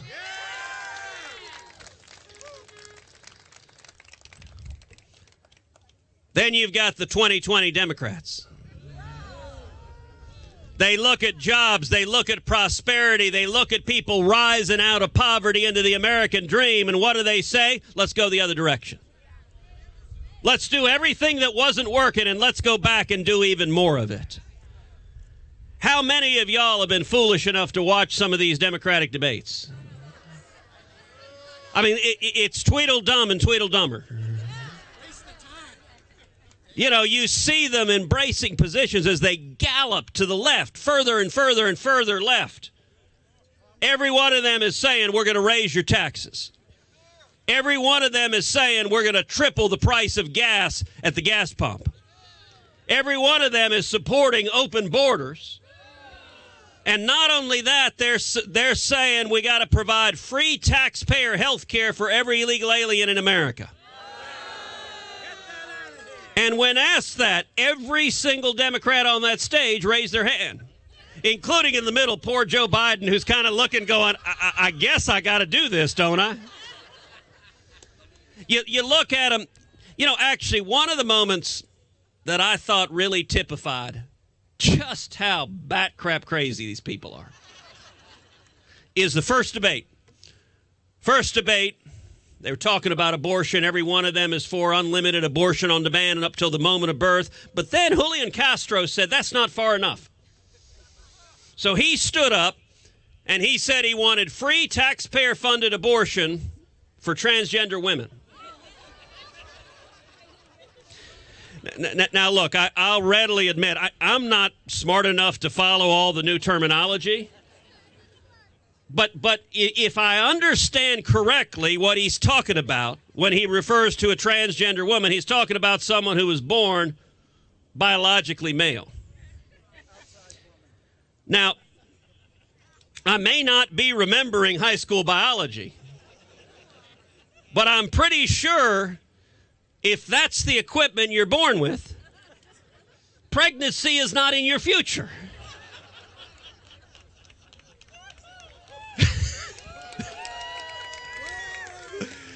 You know, there was that one movie where Arnold Schwarzenegger got pregnant in a comedy, but other than that, it ain't happening. And you saw all the other Democrats going, yeah, we're for that too. What? And then there's socialism. You want to know what those Democrats are all about? They're all about socialism. Look at Venezuela. Look at Cuba. Look at Nicaragua. Let's take Venezuela. Let's start with the first one. Do you know in 1950, Venezuela was the fourth wealthiest country on the face of the earth? GDP per capita, U.S. was number 1, Switzerland number 2, New Zealand number 3, Venezuela number 4. Then Hugo Chavez and Nicolas Maduro came in with socialism, destroyed that mighty country's economy. Today, people are literally starving in the streets. They're eating food from trash cans. And what do the People's Nationalist Democrats who are running now say? Let's bring more of that here. And look, what y'all understand, if you care about social justice, you know what? The men and women here care about social justice. The greatest enemy poverty has ever seen in the history of humanity is the American free enterprise system. You want to lift people out of poverty, give them an opportunity where their rights are protected, where they can start a small business, where they can provide for their family, where they can achieve their dreams. That's what works. And I want to underscore to the men and women here, this is a battle for our country. 50% of young people say they think socialism could be a good idea. It is the men and women here. Y'all are leaders. You're activists. You have a voice. You care. It's our job to tell the truth. It's our job to explain freedom, to explain free enterprise, to explain the Constitution and Bill of Rights. With young people, the fact that they think this, we haven't done the job we need to do, telling them the truth. Look, what young people in their right mind would want a bunch of numbskulls in that building running every aspect of their life? What do we believe in? We believe you should have the right to choose how you live your life. You should be in control of your business. You should be in control of your family. You should be in control of your education. You should be in control of your future. And America was built on the premise that free men and women don't have to come on bended knee to bureaucrats in a windowless building seeking permission for anything. So I want to encourage you. We're seeing victories on the economy. When it comes to defending the Constitution, in 2.5 years, we've confirmed over 150 new federal judges.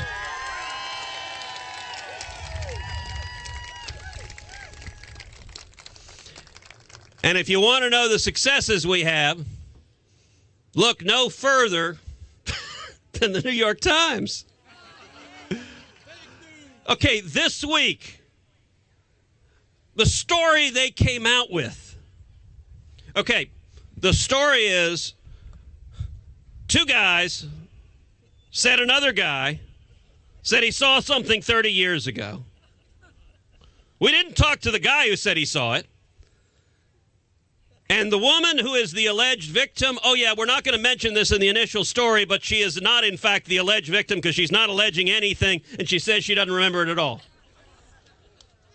What? Look, if you were in 9th grade and you went to work on the school paper and you submitted a story like that to the school paper, they'd flunk you. I mean, look, it's like writing a story that says Mark Levin is guilty of murder. And then, correction, by the way, the person he supposedly killed is alive and well and then living down the street. That's kind of a problem. But you know what? They're doing it because they're trying to intimidate the court. They're doing that because they're trying to scare John Roberts.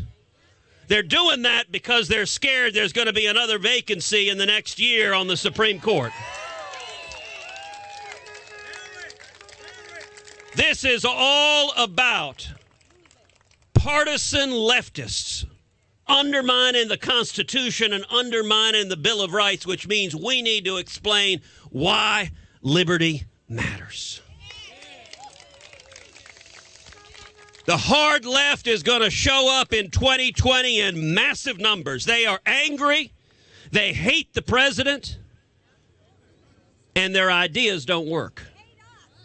That means our job, and by the way, they're so angry, don't respond in kind. How many radical leftists does it take to screw in a light bulb? That's not funny! Look, they are so angry, we should be happy warriors with joy. Contrast the joy of freedom of America with the angry intolerance of the socialist left. A few months ago, someone tweeted a meme online. Ted Cruz ate my son. I retweeted it, said he was delicious. Laugh, be full of joy, and speak the truth, because I tell you right now, truth is stronger than lies. Light is stronger than darkness, and America is stronger than the enemies of freedom. God bless you.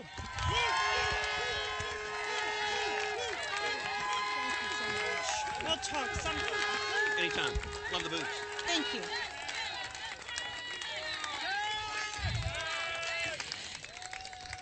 Thank you, Senator Ted Cruz, who, by the way, is speaking to, well, he's not anymore, so, okay.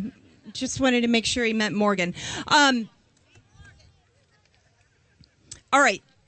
He talked about the courts, and I just want to say for the record that I stand with Justice Kavanaugh. I'm a woman for Kavanaugh. You're not going to intimidate us, those of you on the left. We're not going away.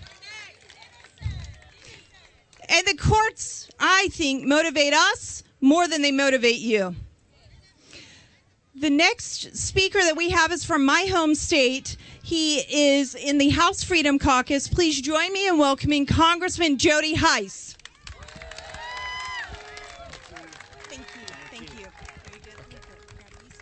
Wow, what a great crowd. Wonderful to be here with you. And listen, I'm here really for one purpose, to say thank you and to say keep charging.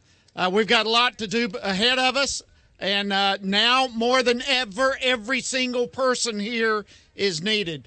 I was thinking back 10 years or so ago, some of you were here, when there were some awesome grassroots leaders who came right here to demand accountability from an out-of-control government right here in Washington, D.C., and your actions transformed a nation and raised up a group of people, the movement of which literally shook our entire world because of what happened right here.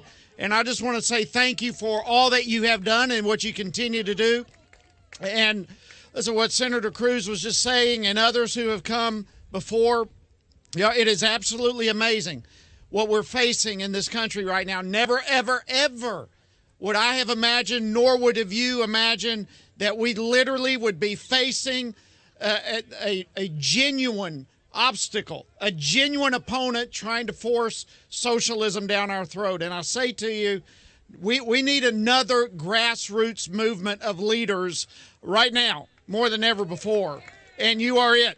You're part of a movement that's got a groundswell across this country. It literally is amazing.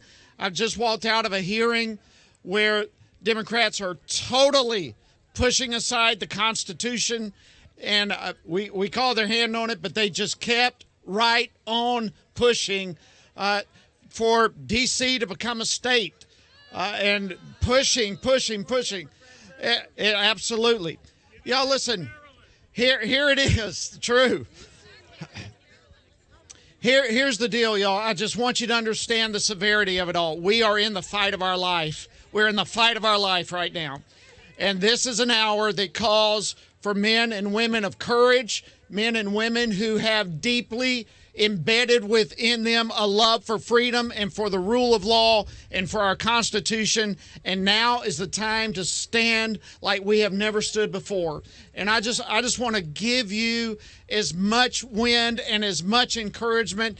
There are many of us here, we need more, but there's a significant number here who are committed to the same things you're committed to being a voice for millions of Americans who believe they've lost their voice right here in Washington. And that's what we're committed to do. We are here to join shoulder to shoulder with you and enter right into this greatest fight of our life and for the entire world as it relates to freedom. And so I just want to say thank you for all that you have done and for all that you continue to do. May God bless you. May He give you favor. May He go before us as we're in this fight of our life. God bless you, and thank you so much for letting me be here. Thank you. And make sure you talk to the Levin TV people. Thank you so much, Congressman Hice. And I just want to let you know that he actually recently went to Indiana to talk to one of the statewide Tea Party Coalition meetings in Indiana. I think we have some people from Indiana here today. And so he was there, and he's just a great, great congressman. Okay, our next speaker is the author of Witnessing History.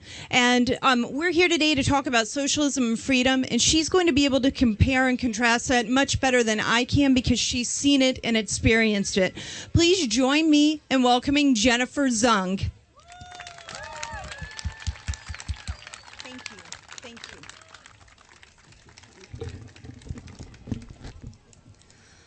I come from and escaped communist China, which is referred to as socialism with Chinese characteristics. That's why I never wanted to live in any sort of socialism again. But here in the US, I'm starting to feel that it has followed me.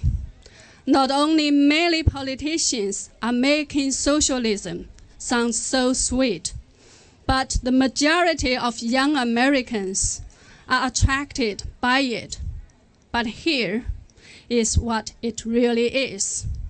In communist China, the government, or rather the Chinese Communist Party, the CCP, controls everything. And because it controls everything, it can make all the rules, it can take away people's liberty, property, and dignity, and persecute them at will.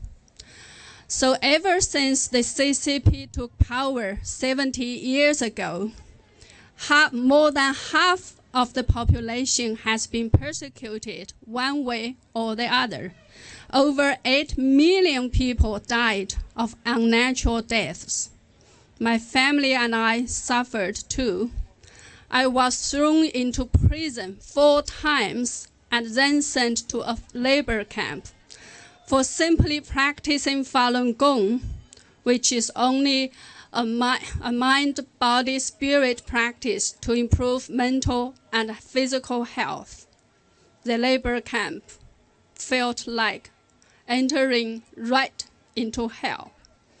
From the very first moment we were in, we were forced to squat like this, with our hands putting behind our heads, our heads lowered, and our eyes looking at our feet motionlessly, squatting like this under the baking sun for 15 hours.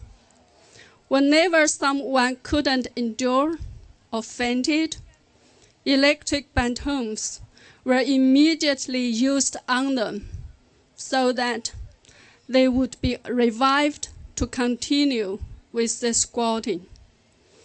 On the second day in the camp, 2 police guards dragged me from the cell into the courtyard, threw me onto the ground, applied 2 electric batons on me all over the body until I lost consciousness. Every day was a struggle between life and death.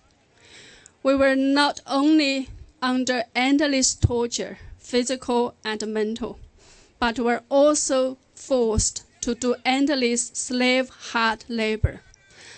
All the products we made in the camp were exported to overseas countries, including the United States. And we were also subjected to physical examinations and blood tests. The purpose? The data of our blood and tissue types were stored in the computer system. So when someone in any part of the world needed an organ, the person who was a match could be killed on demand so that his or her organs could be sold for organ transplantations. This is not a plot in a horror novel or Hollywood movie, but a real and heinous crime perpetrated against innocent people. During the past 20 years, when Falun Gong was persecuted in China, the number of people killed for their organs could be in millions. And now, the CCP has not only spread the terror and violence amongst millions of Falun Gong practitioners, Tibetans, Uyghurs, Christians, people of Hong Kong, and ordinary Chinese citizens, but it has also tried very hard, expanding its influence and power to the entire world. These, ladies and gentlemen, are the realities of socialism. Socialists promise heaven on earth, but always end up giving you a one-way ticket to hell.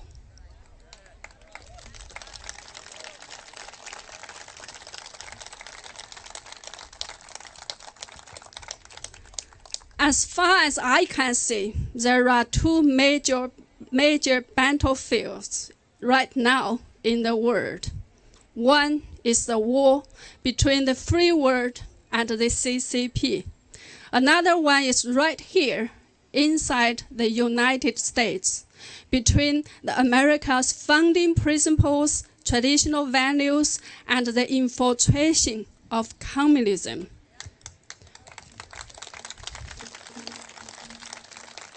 Yes, which often manifests as various appealing ideas and trends of socialists. As a victim and survivor of the so-called socialism with Chinese characteristics, I fully understand the seriousness of these battles. That's why I feel compelled to fight alongside you. We must fight very hard.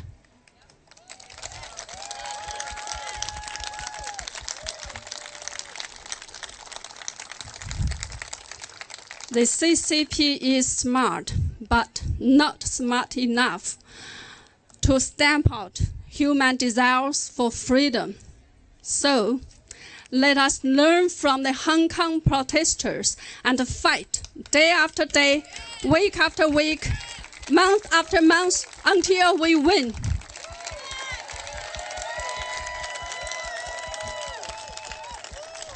And together, we will win.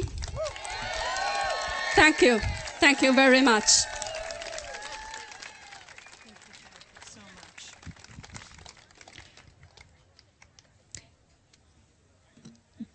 Thank you so much for sharing your story, Jennifer, and thank you for having the courage to come forward and to let people know what happened to you.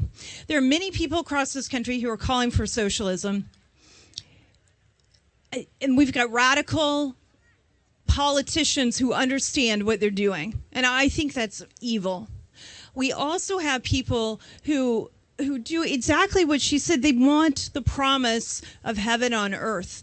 And I think that they're well-intentioned. They just don't understand the unintended consequences of what they're asking for. That's why we did this rally today. I've met people like Jennifer and Oscar and people from Cuba and from different parts of this world over the last decade. And you guys stand alongside of us and for us because you understand what's at stake. And it's not just about keeping liberty alive in America.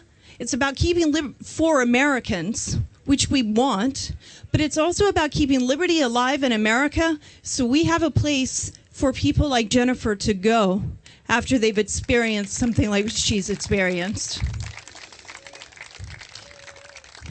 So I'm just so glad that all of you are here today, that you're participating in this. And as we go forward in the weeks and months ahead, make sure you're sharing these stories, learning more about how to talk about socialism, learning more about how to talk about liberty and freedom, so we can educate our well-meaning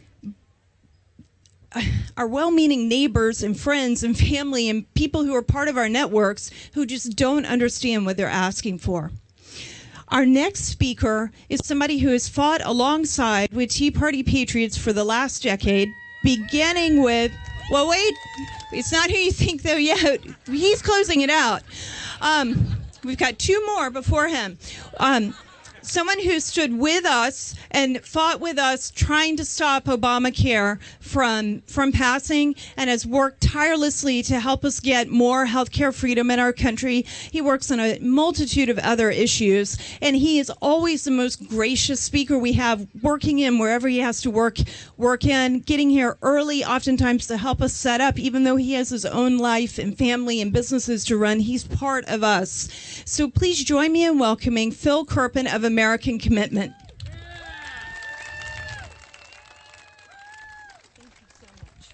I like coming early to see the good speakers. Weren't those senators incredible? So I want to talk about two things. I'm going to talk about healthcare and energy, and then one last crazy thing I saw in the news today. First of all, thank you to all of you. I think I remember seeing you all 10 years ago with about 15,000 other people when we were out here. And remember we said, look, Democrats are trying to destroy private health insurance in this country. This is only a step. This is one step, and then they're going to force us all into a government plan. And the media howled. They said we were lying. They said we were crazy. Half the candidates for president now, 10 years later, are saying, yes, we want to ban all private insurance and put everyone in a government plan. That only took 10 years.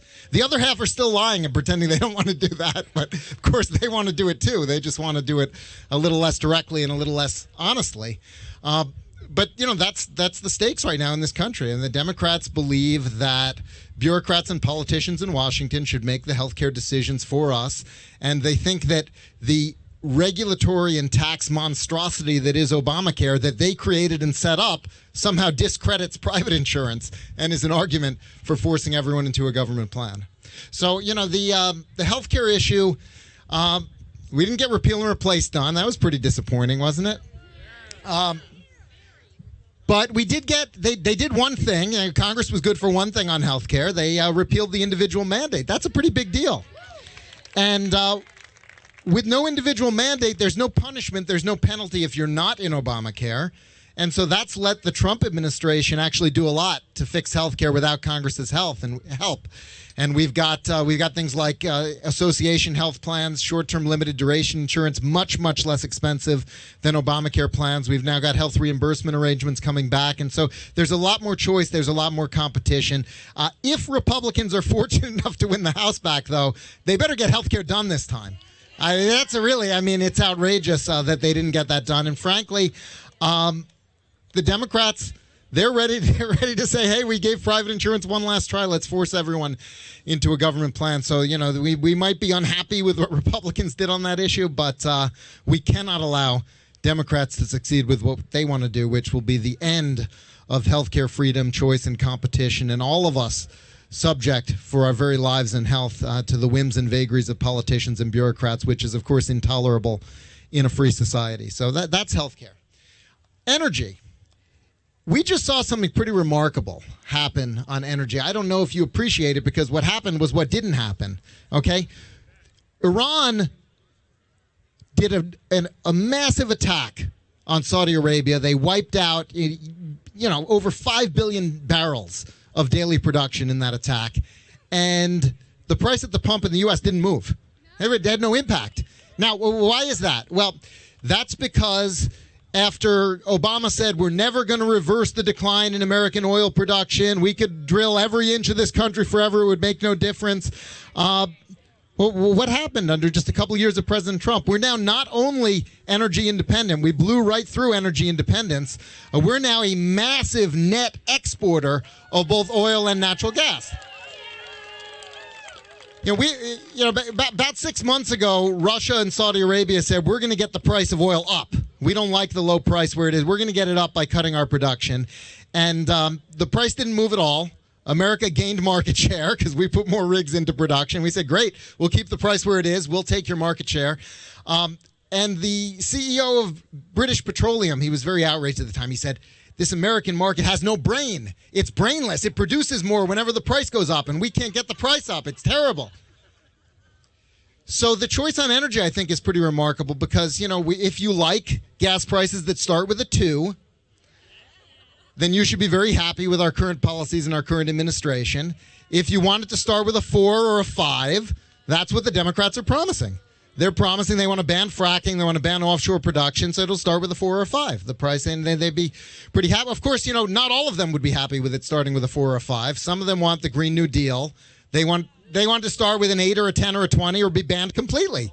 If your car's not electric, it's banned. That's where Andrew Yang wants to go, and he's sort of the avant-garde of the Democratic Party right now, I guess. So we got a pretty remarkable choice on that, too. And by the way, the architect of the Green New Deal, Saikat Chakrabarti, the former chief of staff of AOC, he told the Washington Post, actually, the Green New Deal has nothing to do with the environment. This is just our way of reordering the entire economy along socialist lines, of centrally planned economy, using the environment as an excuse. One last point that I find a pretty remarkable factoid. Rasmussen Report sometimes does these sort of goofy poll questions. Well, they asked one today. They said, do you think we should ban red hats in America?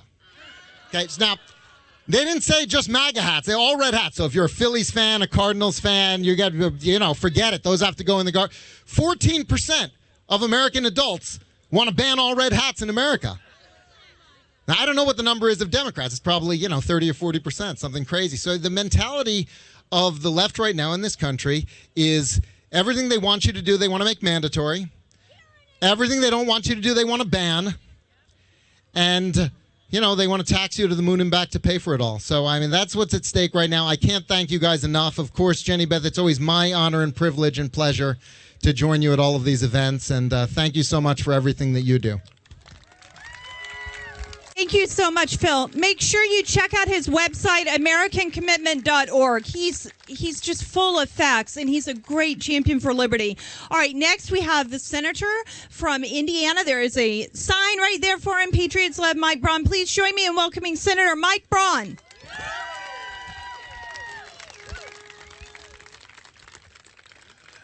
Thank you so much. What a beautiful day. I made the decision to do this back in August of 2017. One simple reason. I was fed up with business as usual in that place right there. We need more people that come from Main Street, USA, that get out of the comfort zone, quit complaining about it on the couch, and actually do something. When I did that complaining, even to the point where my wife would sometimes say, Mike, you're talking to yourself over there, I made that decision. This place is more gummed up and dysfunctional than even what I thought. Yeah, it's a sad story. Coming from a place like Jasper, Indiana, the state of Indiana, where you do not look to a higher authority to get things done, you do it on your own. You ask, what can I do first? What can my community do first? What will our state do? Looking to this place is a broken promise. We've been doing it for too many decades. What have they delivered us? $1 trillion deficits. And an institution that ought to be respected, not an embarrassment by the way it conducts itself. So when I got here, what were some of the first things I did? Got on board immediately. If we would have term limits, the number one simple thing that would get people here that from the day they get here aren't calculating their vote by who's going to write them a campaign check or to get reelected. I ran against 3 individuals, 2 in the primary, 1 in the general, politicians from the farm system of politics, the establishment. That's what's delivered us these results. First thing I did when I got here, there's another guy like me from Florida, Governor Rick Scott. We got together and thought about what would be the 2 bills that would be most important to at least stake out where we were coming from. Number 1 was no budget, no paycheck. Number 2 was to get rid of congressional and senatorial pensions. Why should they get it, especially when they deliver the results that we've delivered over the years? And the last thing was, once you're here, you cannot become a lobbyist and jump from one thing to the other. The beauty, when you do say that you're not going to build a career here, you don't get nestled in. You speak like this, regardless of it's in front of your peers, all the interest groups that come here with hat in hand, wanting more money from the federal government. And believe it or not, if you do it with a record and approach that makes sense, you'll get a few of the folks nodding their heads in the right direction. We just need more individuals like myself that are going to be honest enough to say it and have a voice loud enough to where you can hear it. I promise you, you'll get that out of me. I'm going to end with this because I was listening to what the speaker said before. Biggest issue out here when I ran and now is the cost of health care. And you know why? It's dominated by huge corporations that increasingly get more concentrated. They don't believe in transparency. They don't believe in competition. Let me tell you what you can do so you can see that there's hope for the future. 11 years ago, when I was only on a school board, and believe me, you'll get an earful of something when you're on one of them, that was my first step from the private sector into the public arena. 2008, I had built my business after 27 years selling auto and truck accessories, never borrowing any money, reinvesting. That could all blow up. Actually, our biggest years of growth started in 2009. Why? I reinvested every penny, never borrowed any money other than if it was for a building, grew 6 times in size when most places were struggling. I also decided to take on the health insurance industry. I don't have the time to give you the details. Come to my office, visit me in Southern Indiana on any Friday. I open my mouth as a senator. If you come to my town, you can have an hour of my time. I've got a backlog of people wanting to see me you wouldn't imagine. I made my system to where individuals, my employees, my impatients had skin in the game from $1. I constructed a system emphasizing wellness, not remediation. I ended up buying an insurance plan that afternoon instead of just begrudgingly saying I'd sign off on another 5 to 10% increase and being told I was lucky that was all it's going to be. Cut costs by 50%, made it consumer driven. My employees have not had a premium increase in 11 years. I lowered family health care plans by $1,400 a year when the biggest piece of legislation that's ever come out of this place, the Jobs and Tax Cut Act of 2017, that gave freedom to enterprisers, LLCs and sub-S's and small businesses when it was going to head across the finish line, only helping big corporations. Kudos to Senator Ron Johnson. Another individual's not happy with business as usual here. I wish I had more time. There's a lot of stuff to talk about. Keep the enthusiasm up. We need it. You need more individuals like me that'll get out of the comfort zone to talk about what really makes this nation tick. Freedom, liberty, individual responsibility, living within your means, not that. Thank you. Thank you. Okay, so we're shaking our program up just a little bit. We have one additional speaker who was not able to make it earlier. So what we're going to do right now is you're about to hear from the great one.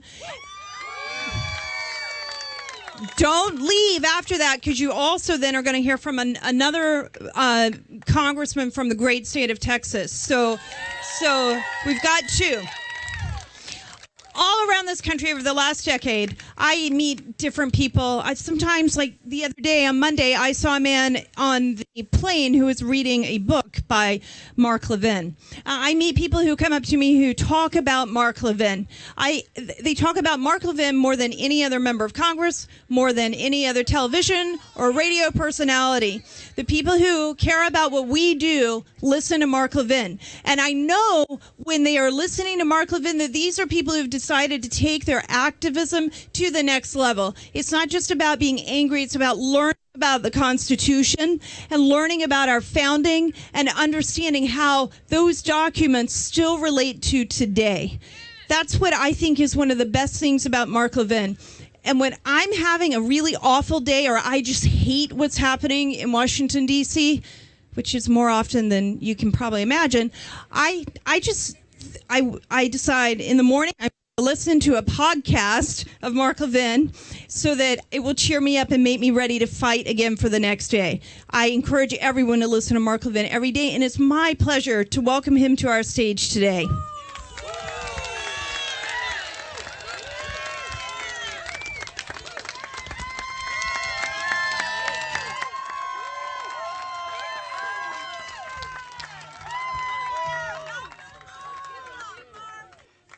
Hello, New Hampshire. Wait a minute. No, I'm not Joe Biden.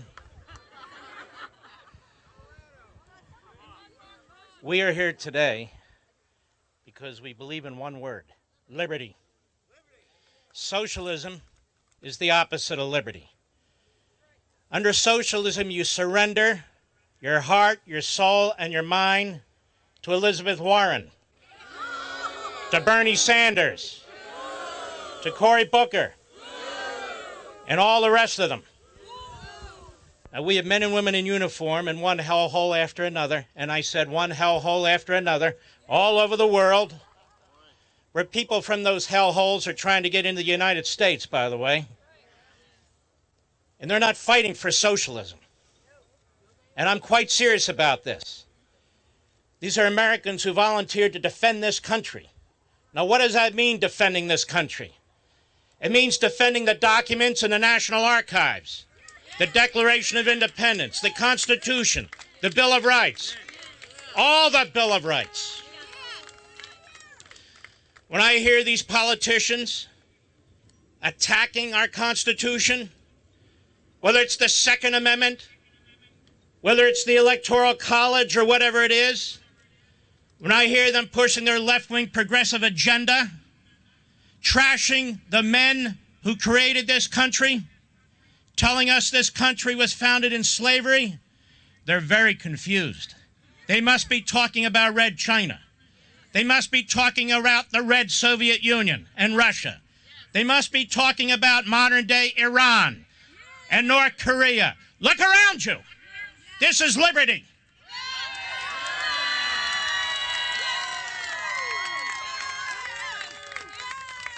You're free. to move, mobility. You're free to speak. You're free to start your own press enterprise. You are free people. In the vast majority of the world, the people are not free. They're starving. They don't have a roof over their head. They have nothing. And not one damn one of those countries is capitalist. Not one of them. Not one damn one of those countries is a constitutional republic. Not one of them. That's what our founders gave us. That's what the framers of the Constitution gave us. Life, liberty, happiness, and prosperity.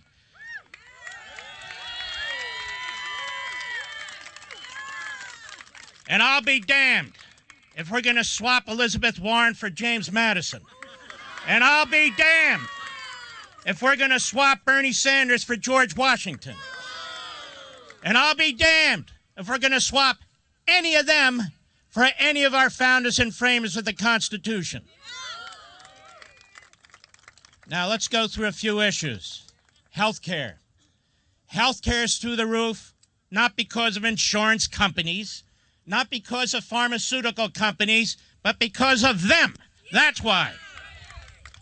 Big government regulates every aspect of healthcare. Every aspect of healthcare. But it's not enough. They have promised us for 50 years that they were going to reduce premiums. 50 years that they were going to reduce deductibles. 50 years that you can go see any doctor you want, get any pharmaceutical you want. Well, is that what's happened? And now, what do they say? I'll tell you what, we'll control the whole thing. We will force you all into the VA. That's what they're telling you right now. How many of you paid into Medicare your entire lives? You have candidates running for office who now say somebody who steps into this country illegally this minute should have access to Medicare. And Medicare is going bankrupt. What are they doing about it? Nothing. Now, we don't need any more promises from low IQ politicians who are appealing to their radical left-wing base. No, we need less government, more liberty. We need to go on the offensive. They talk about taxing wealth. Where's that in the Constitution? They talk about 70 to 90% higher marginal income tax rates. Where's that in the Constitution? They talk about eliminating the Second Amendment, which is in the Constitution. They talk about eliminating the Electoral College, which is in the Constitution. And they wave around the Constitution when they think it helps us. Otherwise, they dismiss it. They dismiss it as a body of work written by slaveholders. They are schizophrenic. And they're worse. They're diabolical. And the press is disgusting.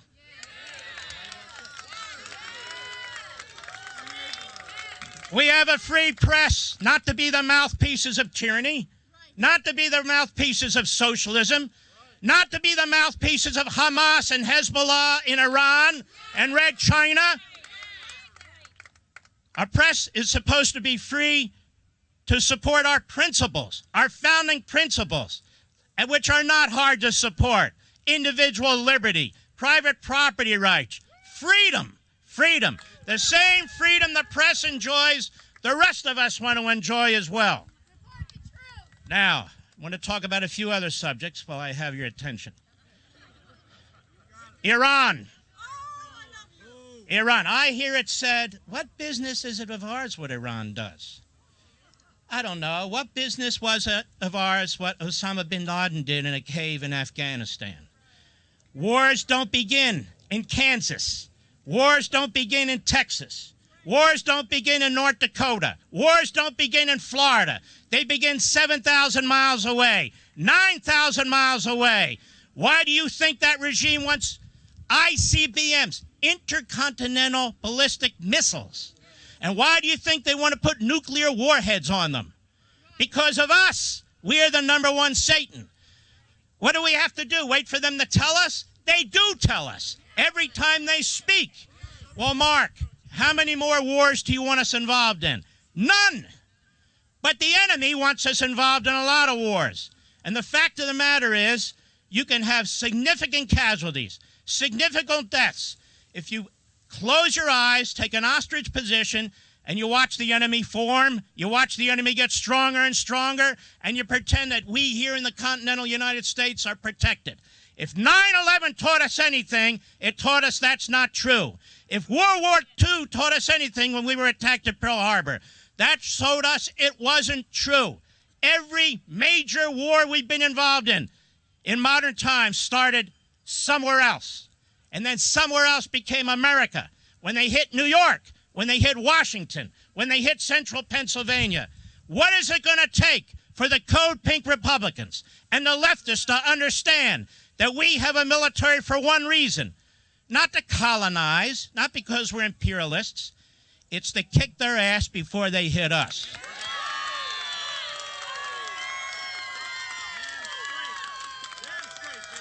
Iran hits Saudi Arabia. I don't give a damn about Saudi Arabia.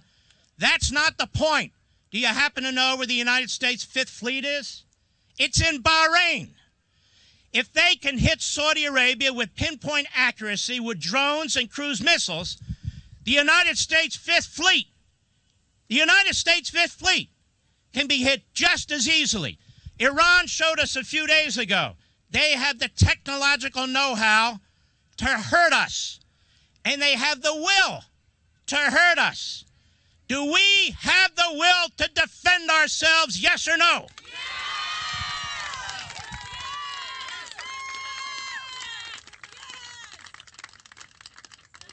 Now I want to talk about immigration. Who passed our immigration laws?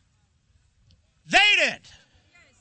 Then they have an obligation to enforce them. We didn't pass them. They passed them. If they don't like them, fix them. But they're not going to fix them. You know why? They want chaos. They want anarchy on the border. They want more people crawling across, sick, dragged across, whatever the reason. Why? Because the next generation gets the vote. Let's be honest. If they cared about those children, they'd secure that border. If they cared about separating parents from children, they would secure that border. They have done nothing to secure that border. 10 years ago, they supported it. Then they figured out something. Look, Arizona's turning blue. Texas is turning purple. New Mexico's gone. A few more states. We can't lose. You watch. In 10 years, they're going to support the Electoral College because we won't be able to win it. But it's even more than that. Lawlessness is wrong, whether it's done by American citizens or done by foreigners coming into our country. Why should there be two standards? One for an American citizen and one for an alien who comes into this country illegally. We support immigration. That lady who spoke here a couple of speakers ago, who was tortured, Jennifer, in China, we want more Jennifers in this country.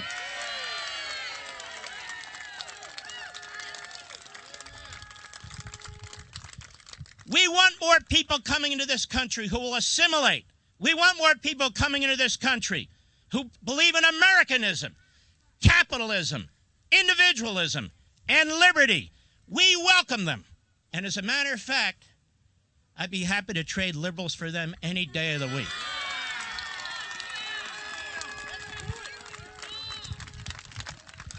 Especially Robert Francis O'Rourke. Now, let me say this, too. We have a president of the United States who is taking on all these entities. You may not agree with them every single thing. It really doesn't matter. Because when it comes to the left, we disagree with them on virtually everything. We have a man in the White House who is stronger than most men,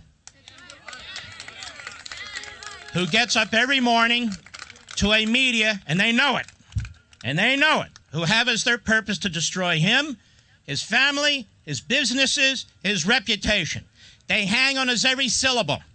The New York Times, which covered up the Holocaust. The New York Times, which covered up Stalin's murder of the Ukrainians. The New York Times, which shouldn't be in business anymore with a record like that, and wouldn't be in business anymore but for a billionaire who decided to rescue them. Neither would the Washington Post over there, but for Amazon and Mr. Bezos. Neither would CNN, but for the fact that AT&T bought them. Neither would MSNBC, but for the fact, that Comcast owns them. Fox owns itself.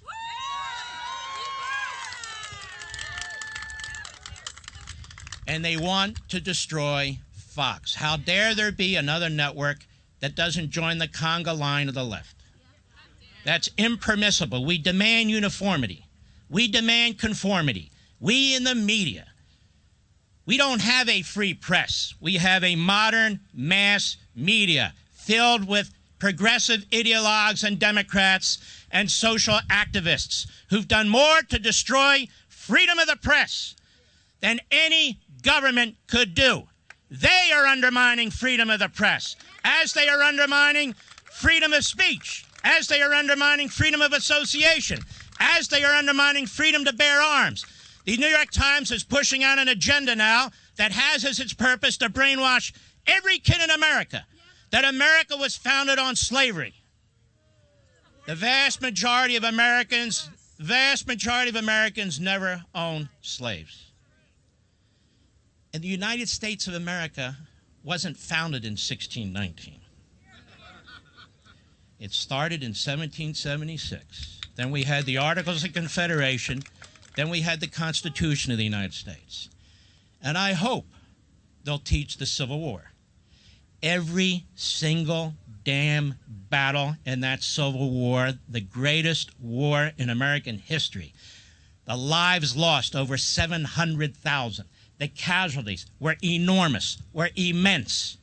And then they lie about Abraham Lincoln. They say Abraham Lincoln didn't want to get rid of slavery. Really? Read Frederick Douglass. He'll tell you about Abraham Lincoln. Hell, he was a skeptic, and then he became a supporter.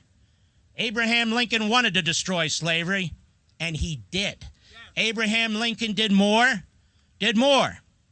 for the progress of individual liberty in this country for all people than the Democrat Party and the media and these people running for president today could ever dream of doing. And yet they denounce him too. Finally, the progressive movement. The progressive movement. You hear people, they say, I'm a progressive. I'm a progressive. Just remember, progressivism is a throwback. They reject progress, human progress. Just look around you. Think about this. You get up 2 in the morning and you're hungry. You can go to McDonald's. You can go to 7-Eleven. There's 24/7 grocery stores. You go into a major supermarket in this country. What kind of meat would you like? What kind of cut would you like? Do you want 85% fat in your hamburger meat or 80 or 90% fat? Look at all the sodas. Flavors I never heard of before. Diet, quasi-diet, full sugar. There's a super drink, whatever. Oh, let me go over to the wine section. Oh, there's California wines, there's Virginia wine, there's this wine, there's that wine. I get worn out walking through these aisles. What do you want? 12 different types of napkins? I mean, think about it.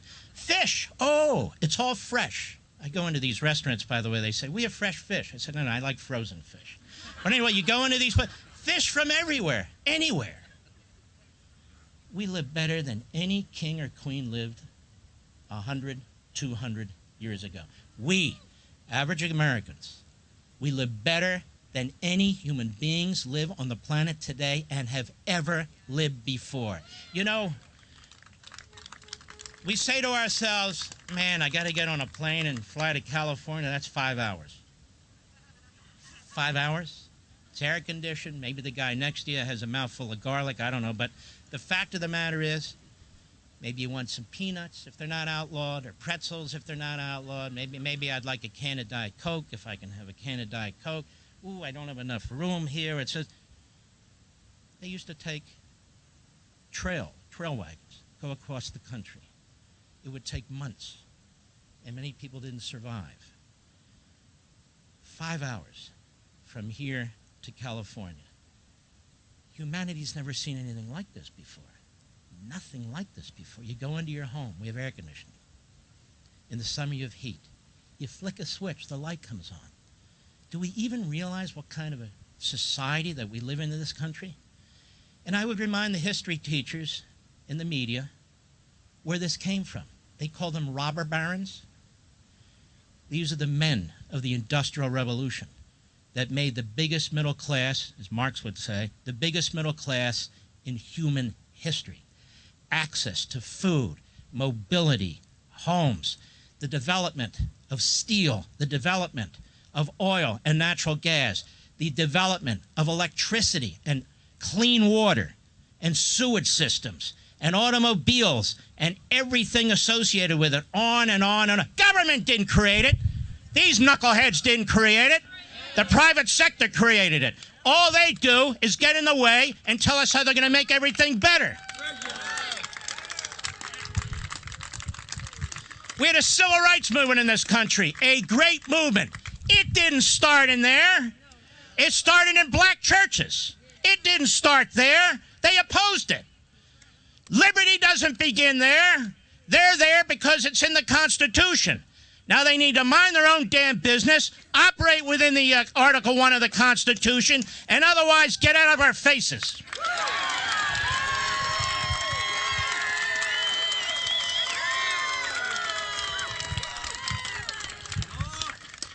Let me just say this as I leave for the great Louie Gohmert, a dear friend. I want to thank Jenny Beth, the Tea Party Patriots, her team. I want to thank all of you patriots out there. I really do. Just keep at it. This election, you've heard it, but it's true, is a choice between capitalism and socialism. It's a choice between liberty and tyranny. What kind of country do you want to live in? What kind of country do you want your children to live in? And your grandchildren to live in? This can be lost. This can be lost. And in most societies, it is lost. Because liberty and a free society and a constitutional republic are not guaranteed existence in perpetuity. That is left to us. Franklin said it, they all said it. We can build the most magnificent constitution mankind has ever seen. But if the people lose their virtue, then nothing can stop tyranny. And we are here to tell the press and the Congress that we're not going anywhere. And we are here to tell the President of the United States, stand strong, keep on the fight, we back you.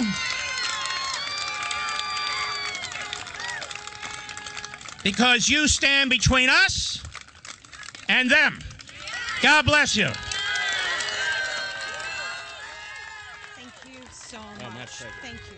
Thank you.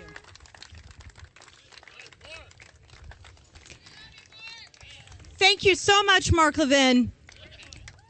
I'm just so glad he's a patriot. I love Mark Levin. Okay, our last speaker today is a gentleman who has been on the stage with us time after time after time over the years. He has helped us in every single imaginable way. And when there are times when we've called on Congress to take a really tough vote, we know he's going to be standing there doing what we want 99% of the time. He'll do it even if he's standing alone. And that's the kind of courage that we want for members of Congress.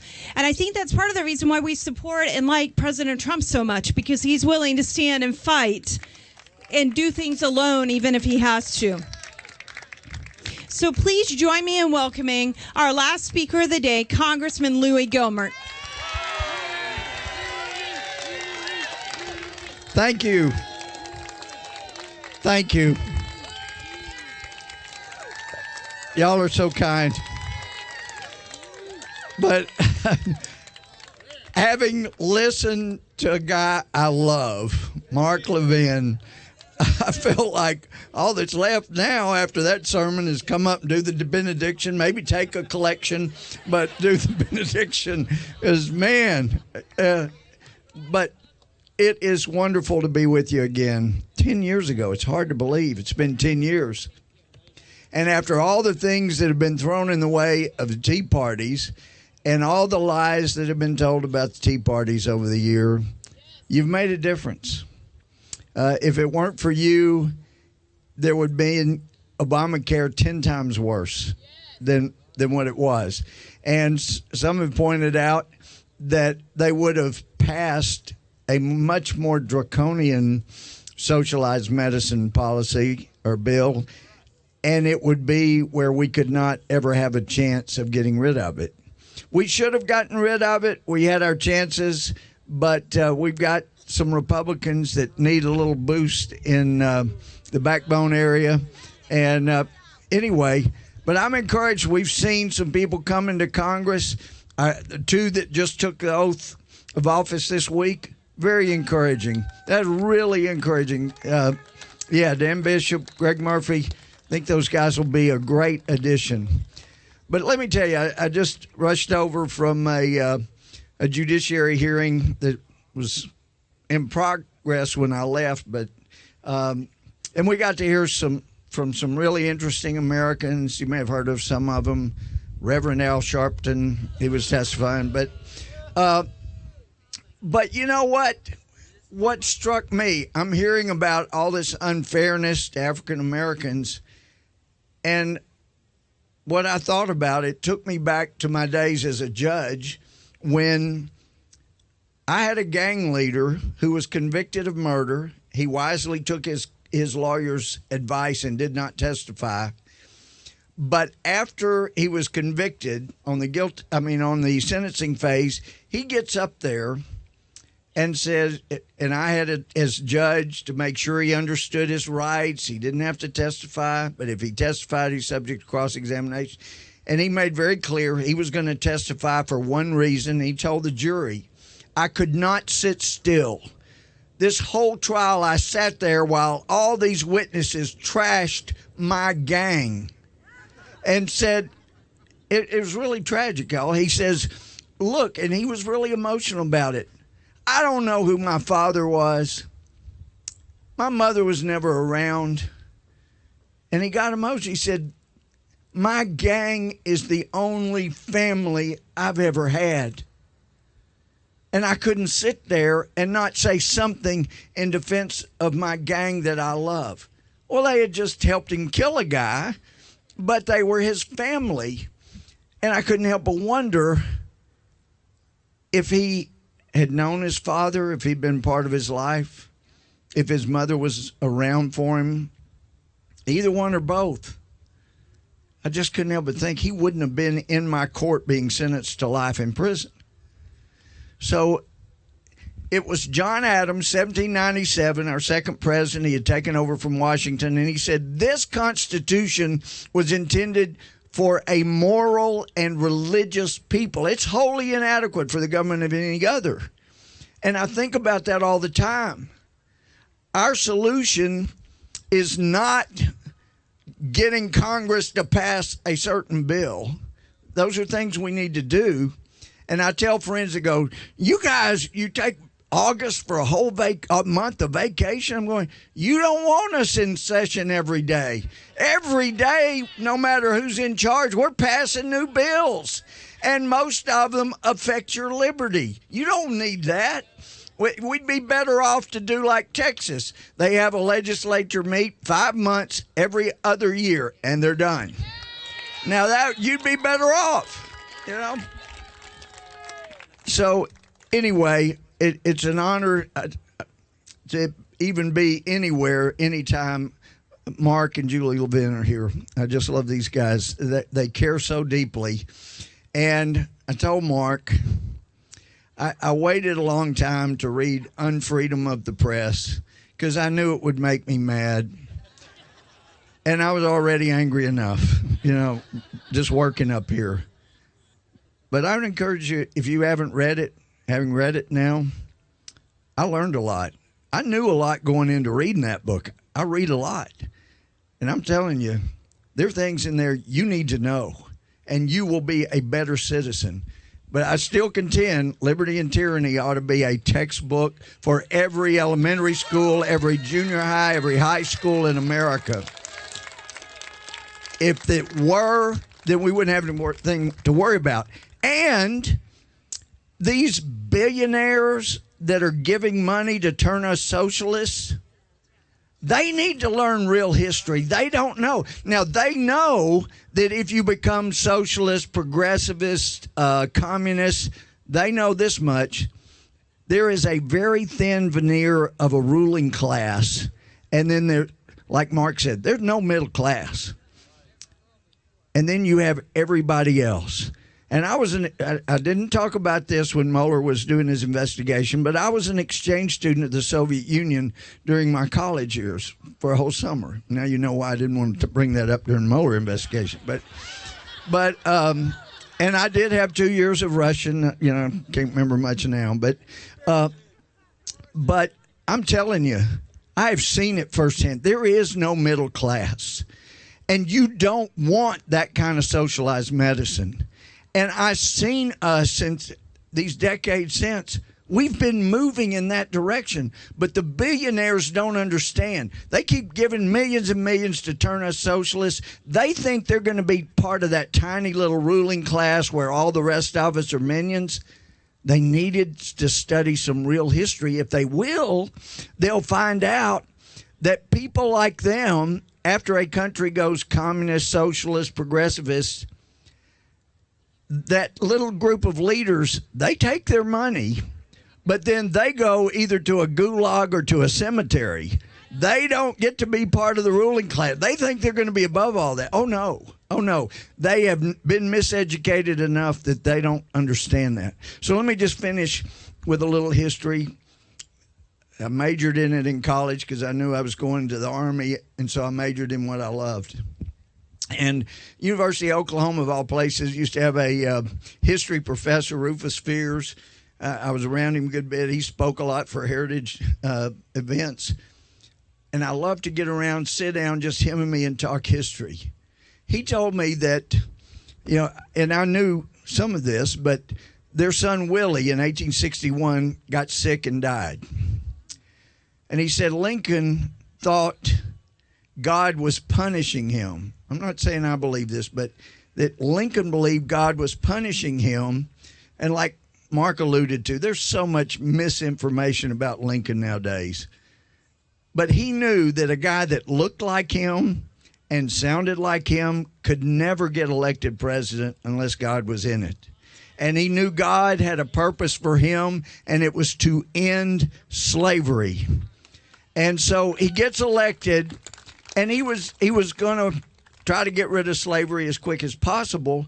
But then you've got all these states already seceding. So he thinks, okay, I'll hold the country together. And once the Union is still intact, then I will end slavery.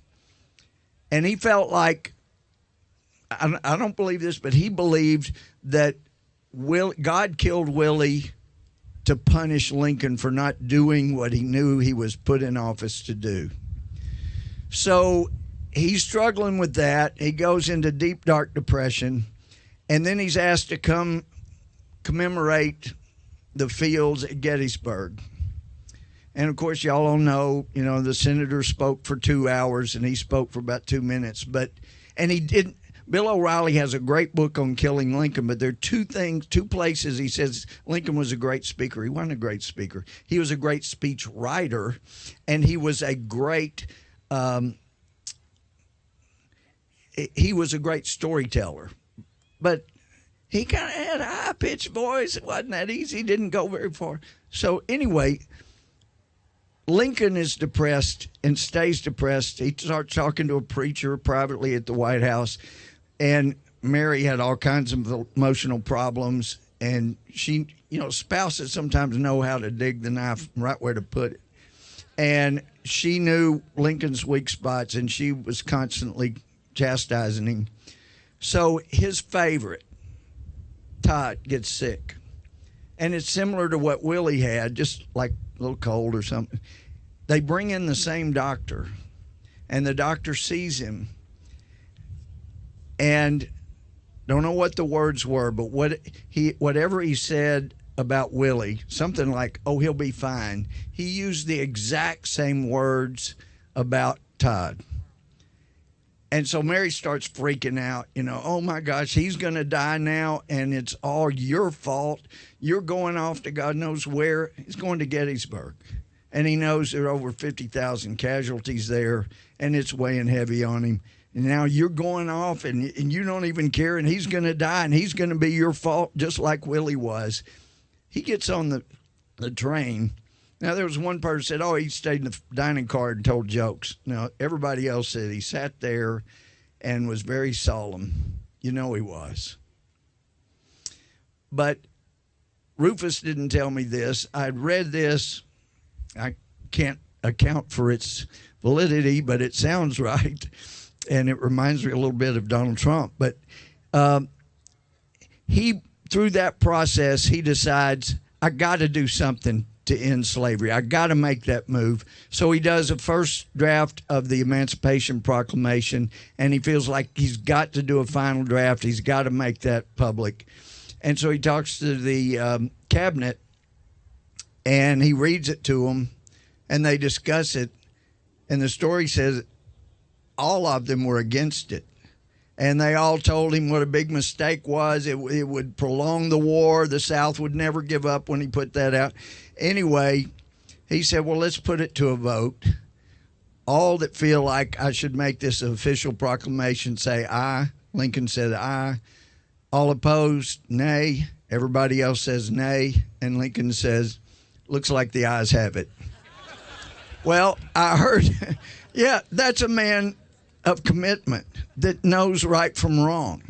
And we have too many young people that have been miseducated by the Bill Ayers types that went into universities, they became professors, tenured, and they taught the teachers misinformation. But I heard a story that when President Trump was talking to the cabinet about should I recognize Jerusalem as the capital? Now, we all recognize Jerusalem as the capital, right?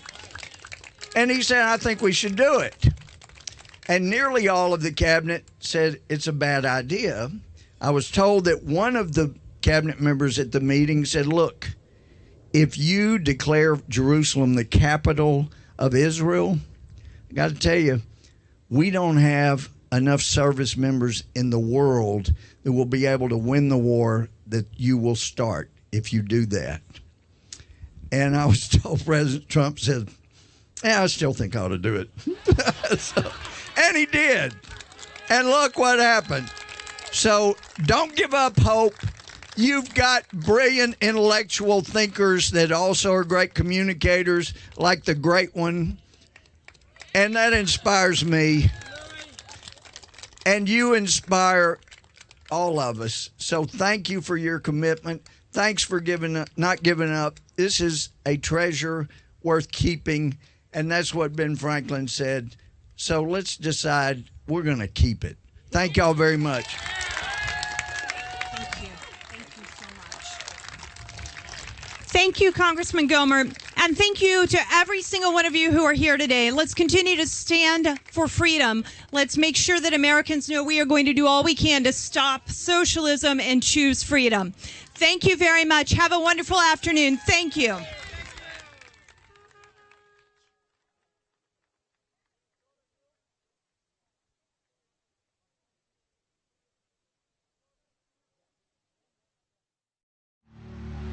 It was created to provide us with freedom. Our city became a great beacon of hope and liberty to the world. It was a shining city upon a hill. 15 years ago, freedom died. The Development Party has now gained control of the Senate. Today marks the first step forward in the development of our great city. All must contribute, because from each, everything shall be given to all. Opposition to the new policies are on the rise. Our progress will not be stopped, because when we provide for every need, then you are fully developed. Something's very wrong with our city. How can you say that? Look at everything they give us.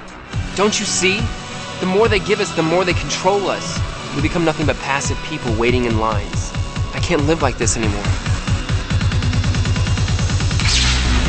Mr. Archer, you did not pay your contribution yesterday. Who are you? People who want to change things. Now it's time to bring freedom back to our people. For too long we've been waiting in the shadows. Now is the time we need to act. The so-called liberty movement is gaining momentum. Snuff them out! We are all shaped by the times in which we live. So let this time be defined by freedom. Let our lives be the spark that ignites the flames of liberty. We are a movement on fire. Will you take up the torch?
We are 5 days away from fundamentally transforming the United States of America. President Obama, are you listening?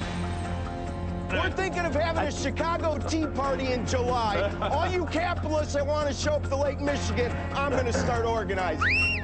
Public colleges and universities tuition free.